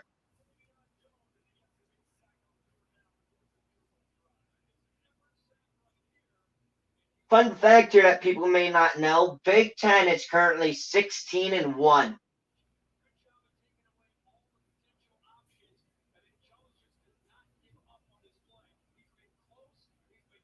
ACC is 14-4.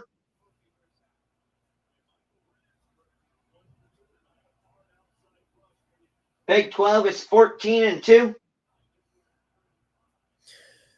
In which I don't know for the other conferences who else has already had interconference games, but for the ACC, really 13-3, I guess, because you had Florida State and Georgia Tech play each other.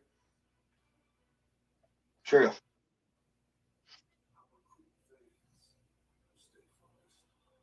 I don't know about the other. Everybody's I don't know what sleeping on other the Big conferences Ten. have had interconference games already. I'll get heat for this, and I know people will say, well, we ain't sleeping on the Big Ten. People are sleeping on the Big Ten big time. I agree, but I wouldn't base it off the fact that they're 16-1 because right now. No, I'm not basing it off of that. Right now you should be 16-1 because I don't think there was a single Big Ten team that played a solid team at all other than Minnesota, and they lost. Fresno State, Michigan, Penn State, West Virginia. I did forget about Penn State, West Virginia, but I wouldn't throw Fresno State, Michigan in there.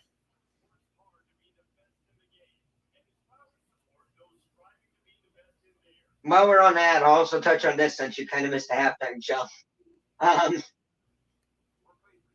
Any thoughts on how the transfer quarterbacks performed this week? They played great. A lot of them played just absolutely great. Diego for Vanderbilt, I can't say his last name. I'm not going to try it. He played great. He carried that offense and won that one for him. You look at Cam Ward, great game for Cam Ward, as he just tore Florida up. Just a lot of great play from these transfer guys all throughout college football yesterday. It was really fun to watch. Riley Leonard for Notre Dame played really solid. Not going to fill up the stats. It was a low-scoring defensive battle, but he played smart. He had good poise in a tough environment. Multiple times the snap was low, and he dropped it, and both times he picked it up and he made something out of it. One time delivering a pass for 4 or 5 yards, and the other time picking the ball up and running through the middle of the line for 4 or 5 yards. The transfer quarterbacks played great. Well, other than Aiden Chili's. Aiden Childs? Childs, yeah. Michigan State, man, somehow the Big Ten isn't 15-2. Tough enough. I don't know how Michigan State survived FAU. They couldn't get anything going. I will say, if you look at Ohio State's schedule, I know a lot of people are saying Ohio State has a weak schedule. They do not actually have that weak of a schedule. If Marshall beats Virginia Tech next week, which I am not marking off, Marshall's just like Appalachian State. If you sleep on them one bit, they will beat you.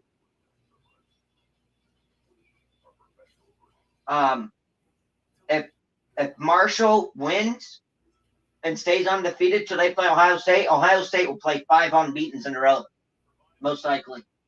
As long as Michigan State, Marshall, Iowa, Oregon, and Nebraska stay undefeated. Returning it makes me a miss. Gets taken out to 22.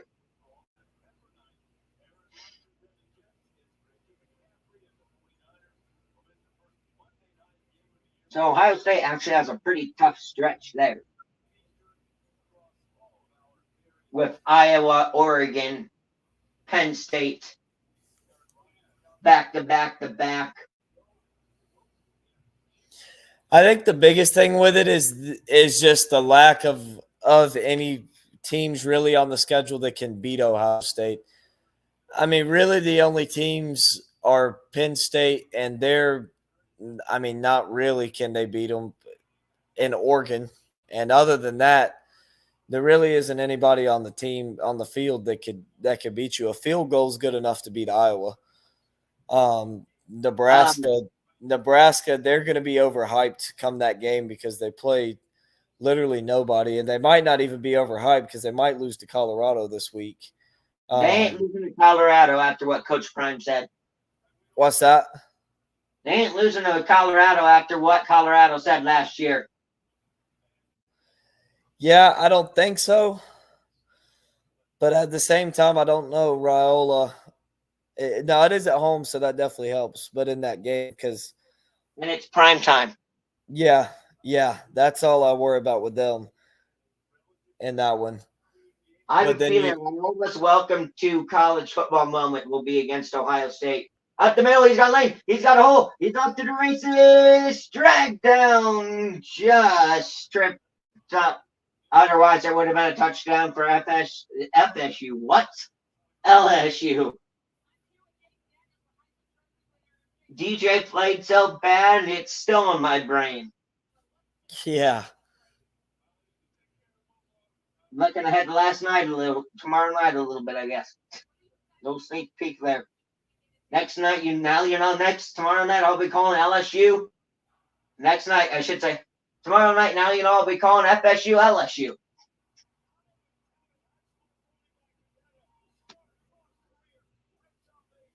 Nussmeier back to pass, firing deep to no one. He had a guy wide open. If you go back and you look for number 4 USC when he fired that deep ball to absolutely nobody because he was under pressure, he missed that receiver that number 4 for USC was guarding. If he had another half a second, that is a LSU touchdown.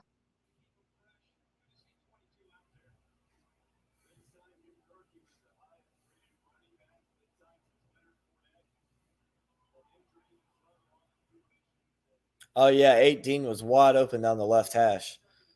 He's got a hole and another LSU first down. Now, I will ask you this quick because this was the part where I asked you that question and your mic was muted for like 5 minutes. What do you think about Nick Saban's comments on Ohio State's roster on College Game Day? I don't think they were directed at Ohio State. I think it was just a general statement overall. Just in general about, if you don't pay the right guys, then you're not gonna be able to afford the right ones. I think that it was just brought up in the Ohio State conversation because that's what they were talking about.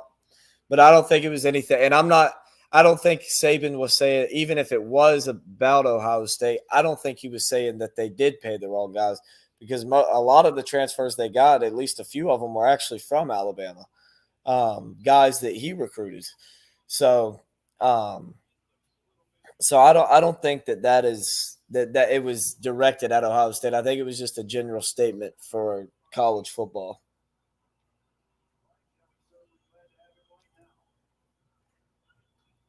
Second and 7. Nussmeier. Hands it off. Be third down about 3, maybe 4 for LSU. Way they're playing right now, if USC holds LSU to the field, we might have some overtime here in the Modelo Vegas Kickoff Classic. Might have a little extra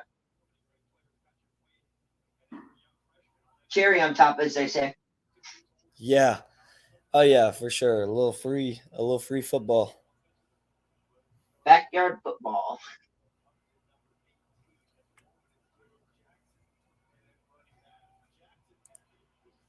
Third and 4. 5 seconds on the play clock.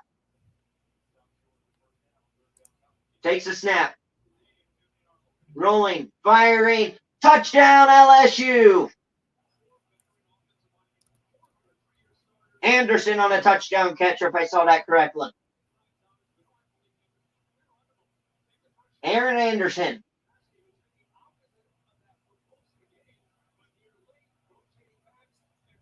Now, if you're Miller Moss, yes, you played good in the Holiday Bowl, but this is where good quarterbacks are defined. How do you respond?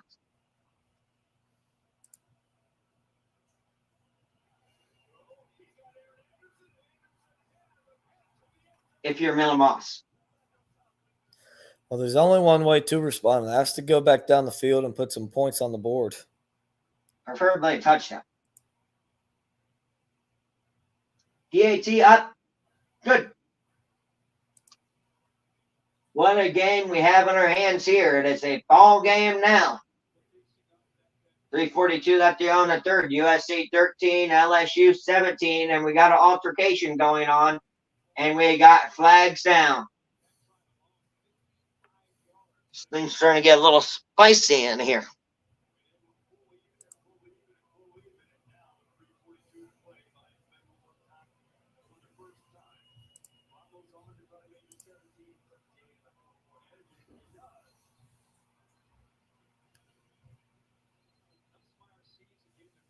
Unsportsmanlike conduct on USC. It'll be enforced on the kickoff. Well, no point in Brian Branch returning.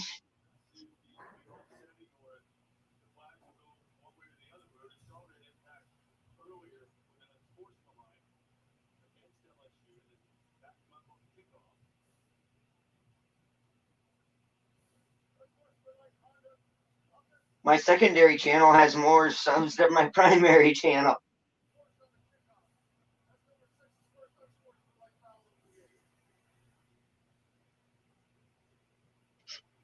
I guess this ain't a very popular game, apparently, which is surprising. I guess not.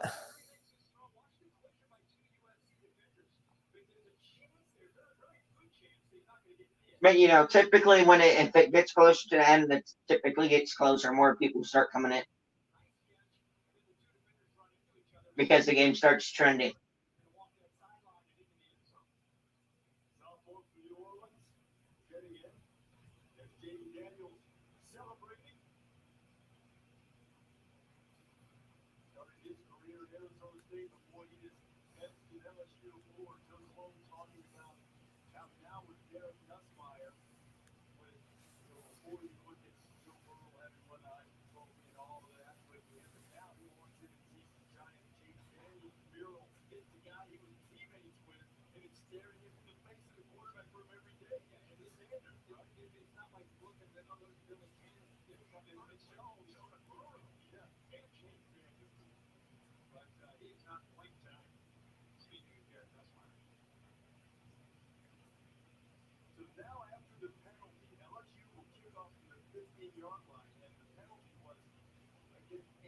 Return to nowhere.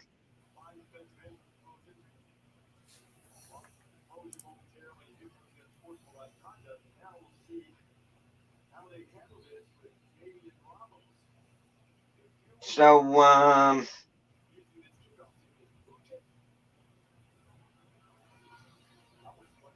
you want to try and do that tomorrow night, or? The Boston College FSU? Yeah. Yeah, I should be streaming that one.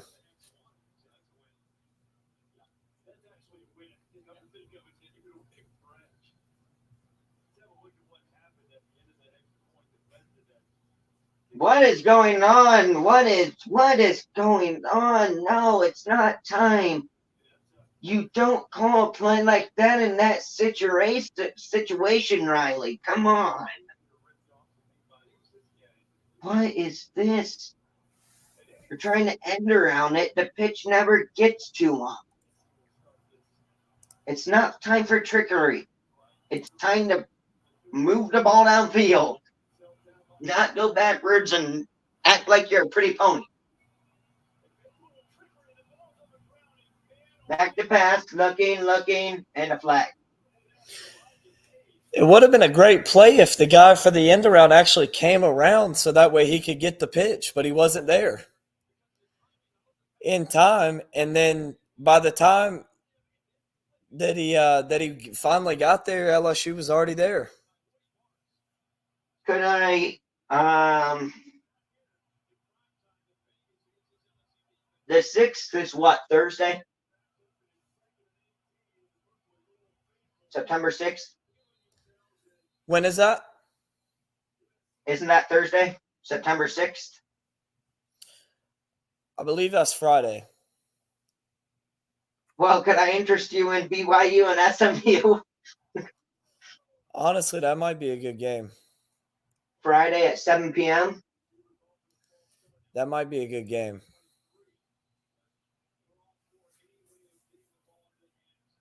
And then Duke and Northwestern play at 9 p.m. on Friday.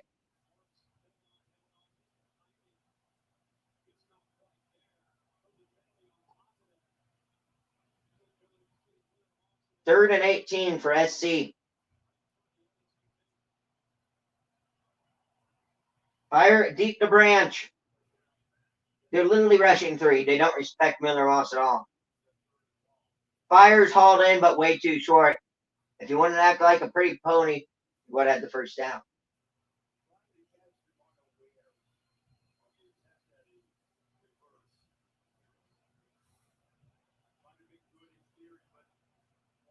I'm going to send you something quick. Okay.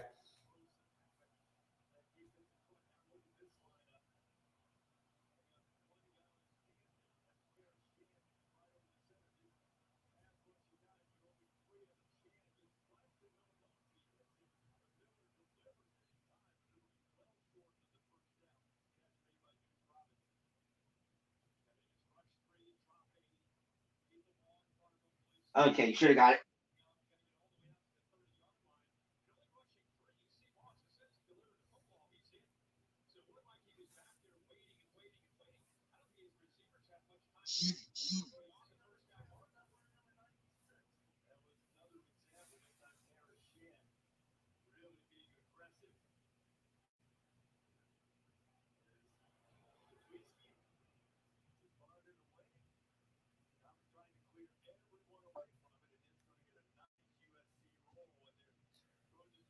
What a punt all the way back to the 23.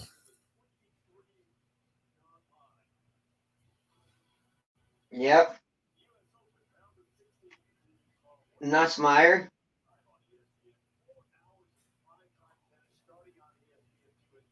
Hands off up the middle, just plowing over guys. Oh, if he would have missed if he was able to pull away from that tackle, he was probably gone. He definitely would have been off to the races. 14, hanging on for dear life.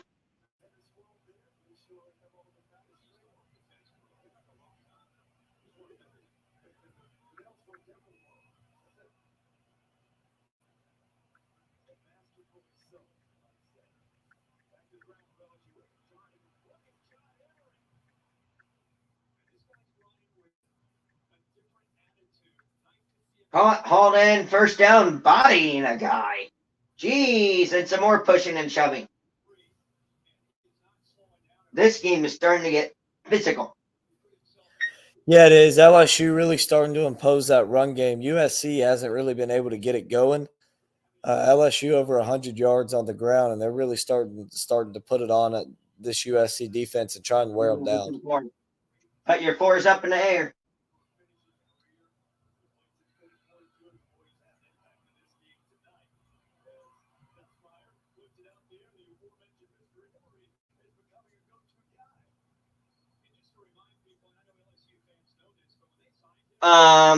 Regarding that, what we were just talking about, I was planning on doing one tomorrow anyhow, regardless if we want to do it to,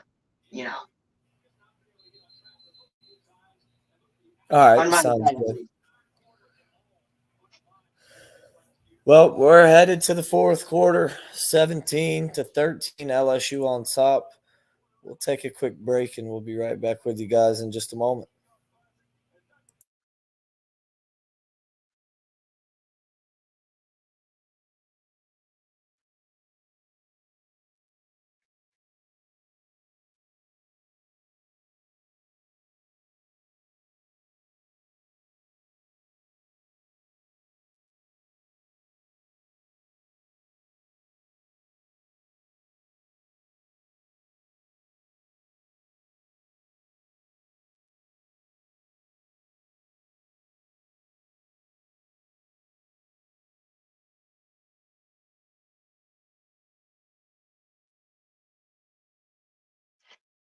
Know what the funny thing is?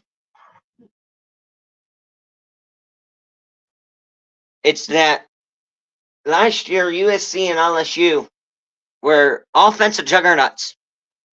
Now they're defensive juggernauts.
Okay.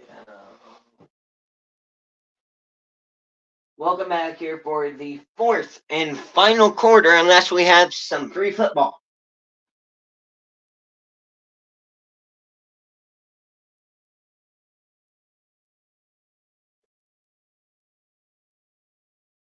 Nussmeier, two tight ends in motion.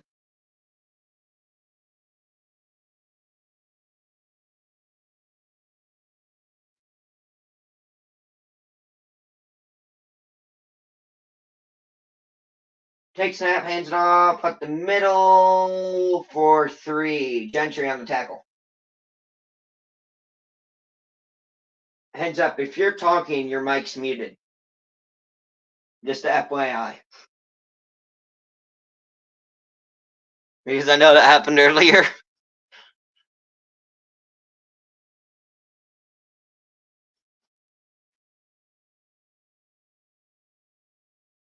Rushing yards, LSU 118, USC 39. Jeez, that's a big disparity.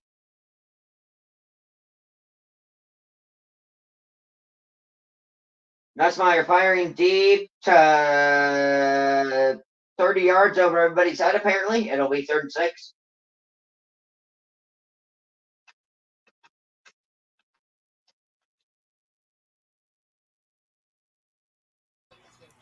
Biggest thing for me is how about LSU really been challenging themselves with season openers. Started out with Florida State the last 2 years, and then they come to Clemson next year to open up. Did you hear about what I said during earlier in ad break about the defenses? I said the funny thing is last year USC and LSU were offensive juggernauts, now they're defensive juggernauts. I know. Back to pass, jumps off, and he's hammered short of the first down. It'll be 4th and 4 for LSU. Big stop by the USC defense. If you're Brian Kelly, do you go for it? No. No. It would be dumb to go for it in this situation. Just not the right. Not with the lead. And no punt. But like you said, beware for the fake.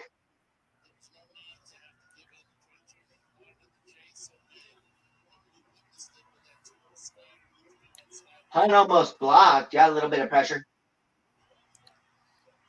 Branch, fair catch at about the 16, and we got a flag.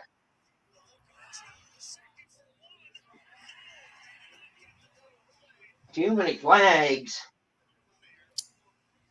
Questions, and then this will also help the viewers. Is that FSU BC game on ESPN and ABC, or is that only on ESPN? I believe that one's only on ESPN. Okay, well then you'll be the primary play caller guy. That one.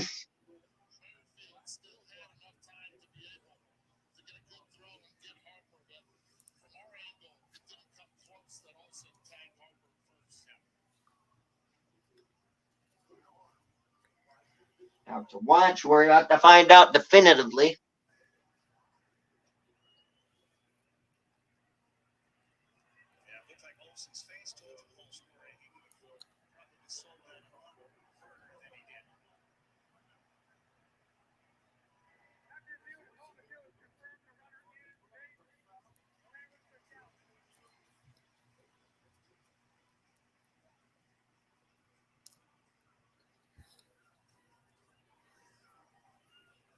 All right. Well, we're headed to commercial break. We're going to take a break with you guys real quick, and we'll be right back with you.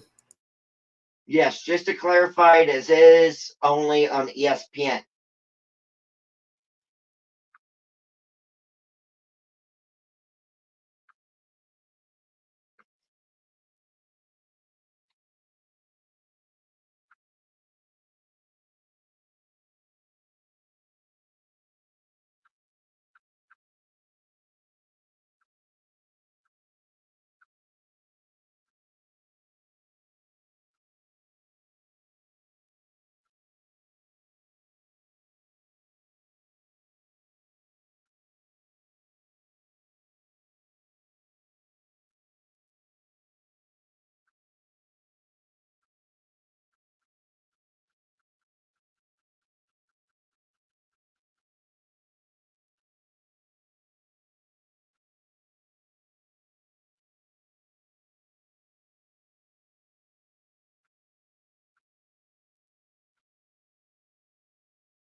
All right, we are back here to continue the fourth.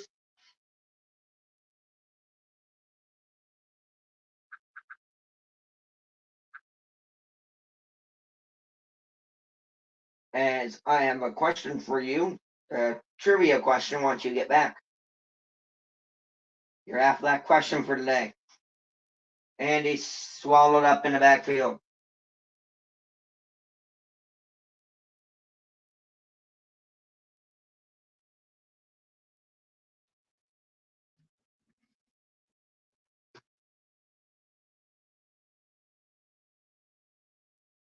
Weeks on the tackle.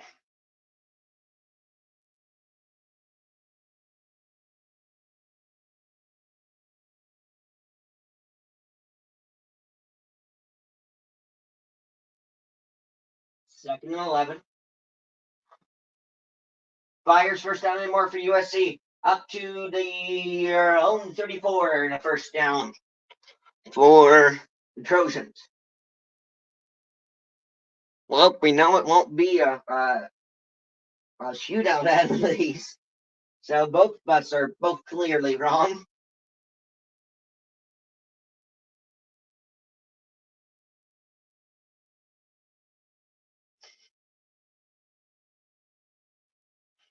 Once again, just a heads up, if you're talking again, you're muted. Try to remind you of that again. Fires caught. What a throw. How did Miller Moss complete that pass? Out to the 50. How did you get that off in that tight of a window? Jeez, wheeze.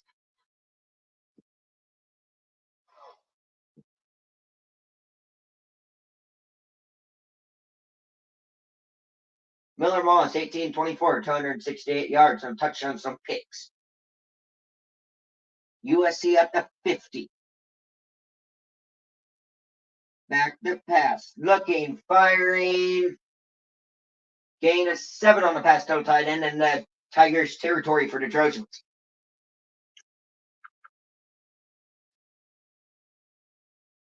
This is unfolding into a very fun game.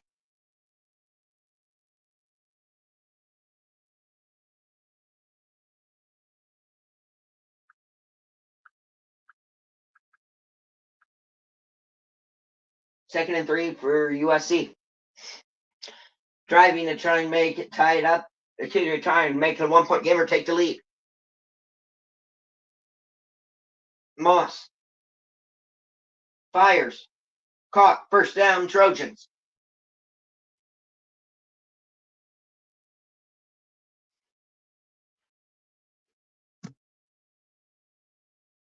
I guess he took off.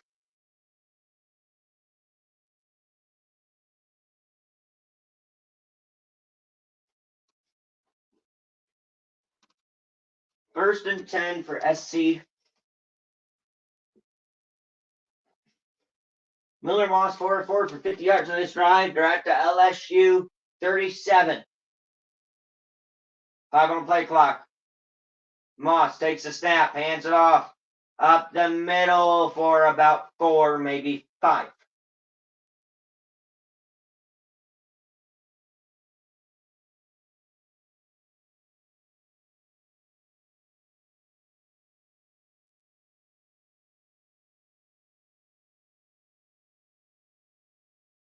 Second down and 6 for the Trojans. So far, this drive, 6 plays, 52 yards, 352 in clock running.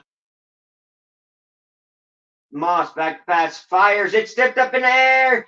Almost so close to being intercepted. It'll be 3rd and 6. That ball got tipped up in the air like 50 feet, it seemed like, and then came back down to earth like a rocket.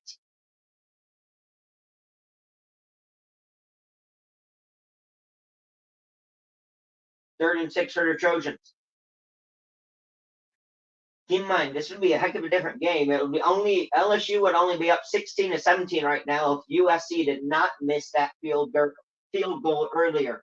Keep in mind, USC missed a field goal earlier, so they could potentially take the lead right now in a field goal if they did not miss this field goal earlier. Timeout USC, their first of the second half.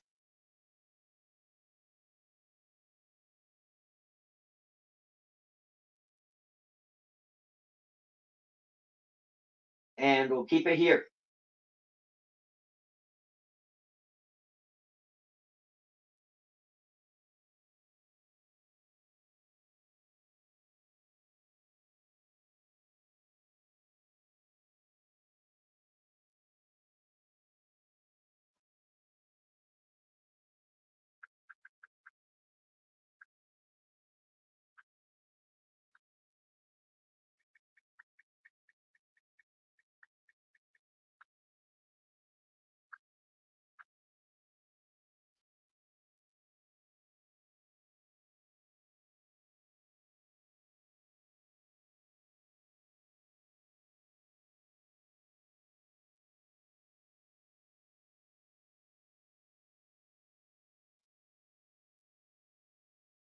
Third and 6 for the Trojans.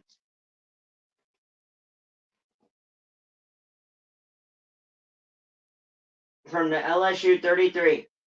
Moss takes the snap, hands it off. And he's tripped up 3 yards behind the line of scrimmage.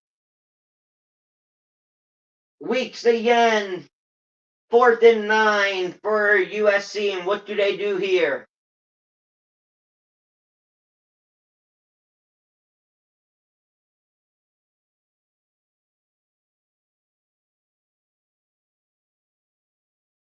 Miller, Moss, and the offense staying on the field for 4th and 9.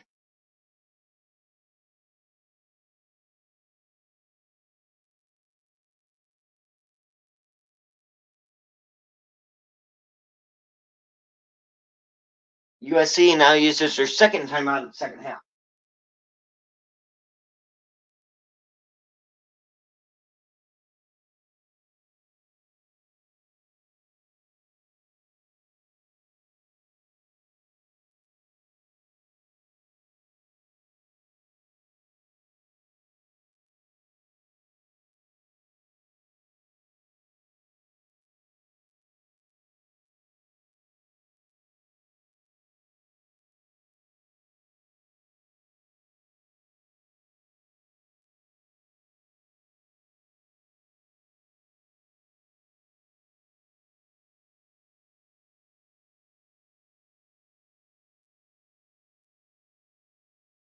Third and 9 for USC. 8:45 to go in the 4th.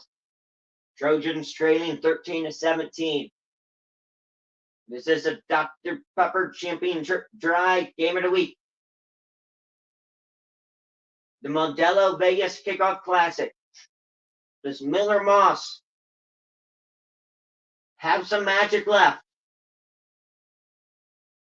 Takes the snap. Back to pass. Fires. It's tipped up in air again. It's intercept. No, it's incomplete. And there'll be a turnover on downs. LSU ball. Weeks again.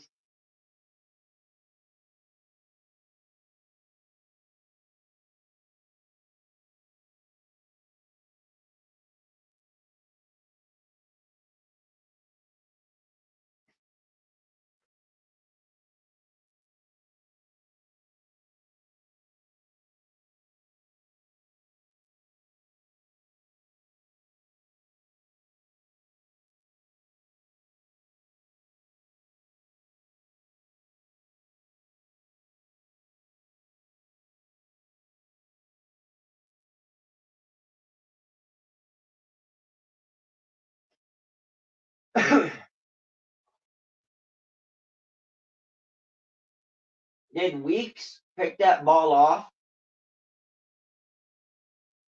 Have possession, fumble it? And apparently not. So we'll go to an ad break with 8:38 left in the 4th, and we'll be back after this.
Welcome back here to continue the fourth.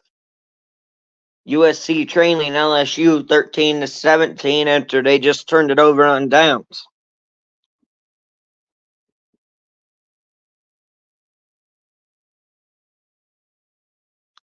And I guess it appears I'm on my own for the rest of this broadcast. As of right now.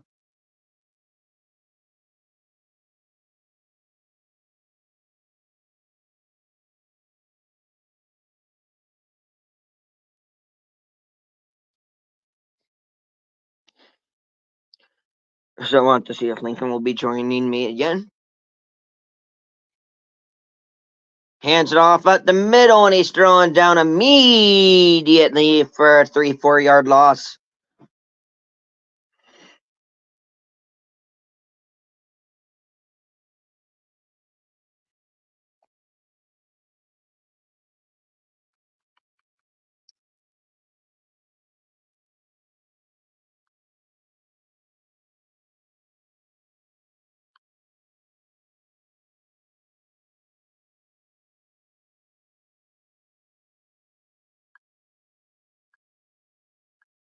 Fires close to a first down for LSU.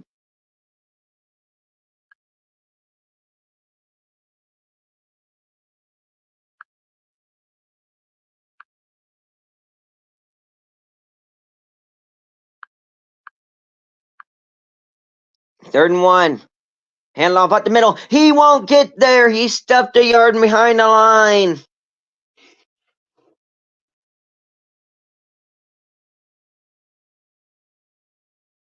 Gentry stuffing him behind the line for a loss of 1, and it's 4th down and 2. What does Brian Kelly do here?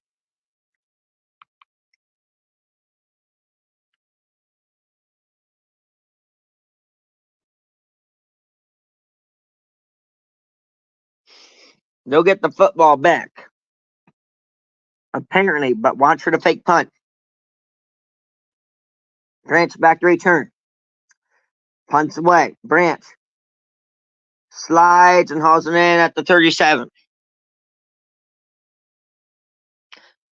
Miller Moss and USC coming back out with 6:57 left to go in the fourth, trailing by 4, starting at their own 37. We'll go to an ad break. We'll find out if Miller Moss can come back and bring back the Trojans next.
All right, we are back.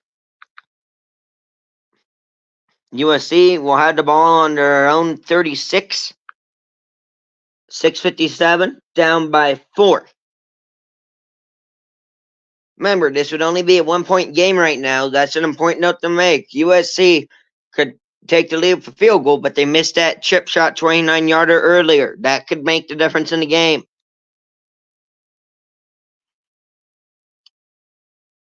Remember, USC went for it on 4th and 9 last time, and the ball got battled down.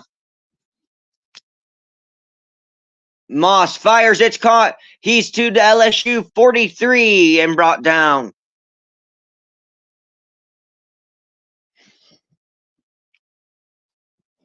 Nice pass there by Moss.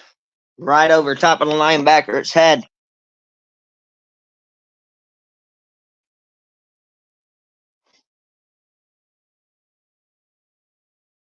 LSU only has 15 total yards in the 4th.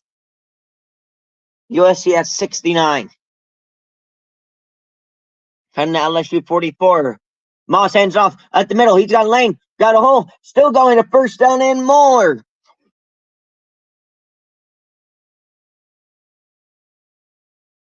$16 on the carry for USC.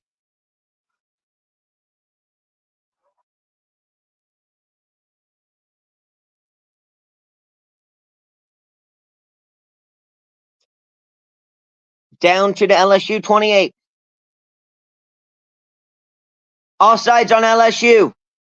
Moss firing deep. He's got him. Touchdown, USC. And they take the lead. Jacoby Lane, 28-yard touchdown catch.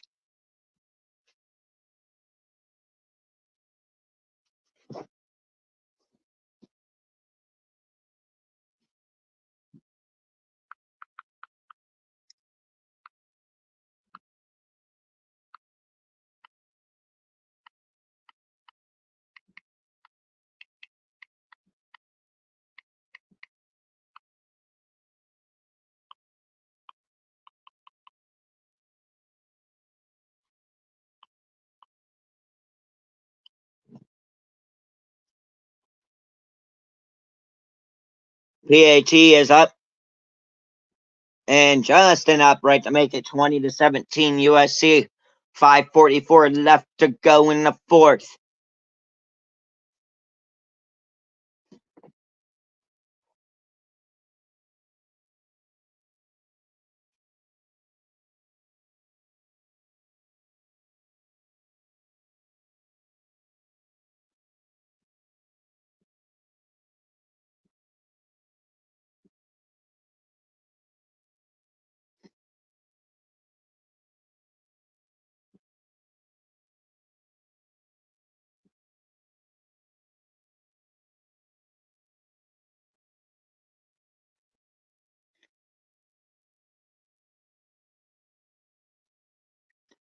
Moss starting his second ever game.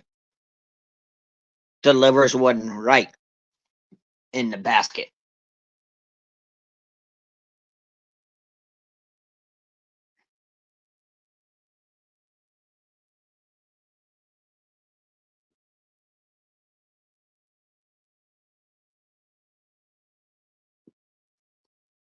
LSU has not won a season opening game since the national championship run in 2019.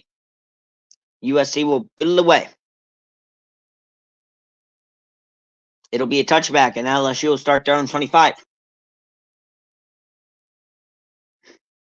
Garrett Nussmeier. He led a game-winning drive against Wisconsin in the Reliquest Bowl, when LSU would defeat Wisconsin 34-31. Excuse me, 31-35.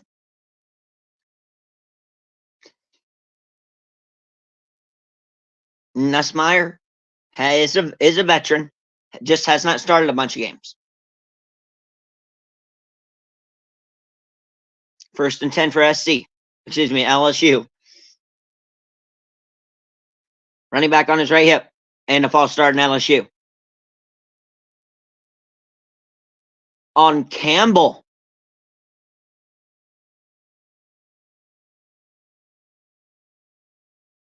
Campbell, arguably the best offensive lineman in the nation. Excuse me, not Campbell.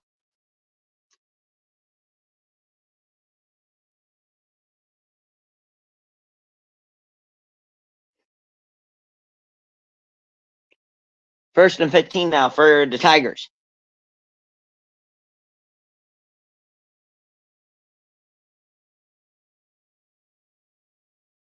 And another flag.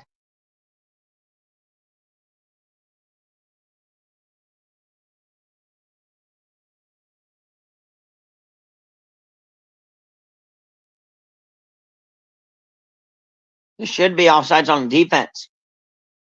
Yep.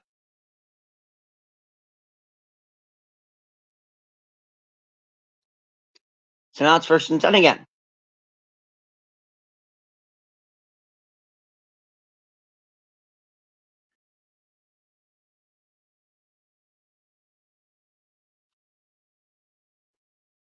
Nussmeier.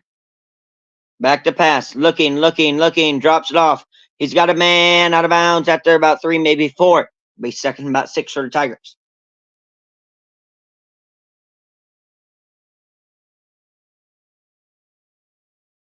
Second and 7 officially. Nussmeier today, 27 to 33, 251 yards and a couple touchdowns. No interceptions.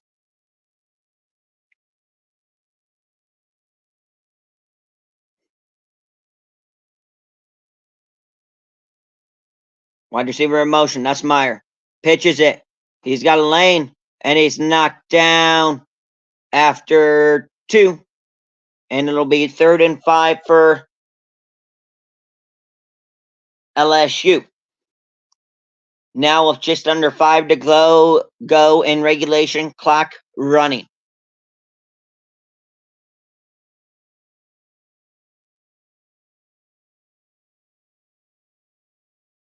USC showing pressure.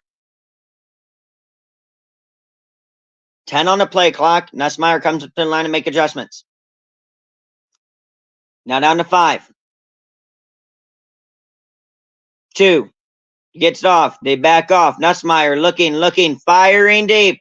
He's got a man wide open. 40, 35. Knocked down at the SC 27. Anderson on the catch for LSU. We all knew it was going to be a close, competitive game, but not a relatively low-scoring game.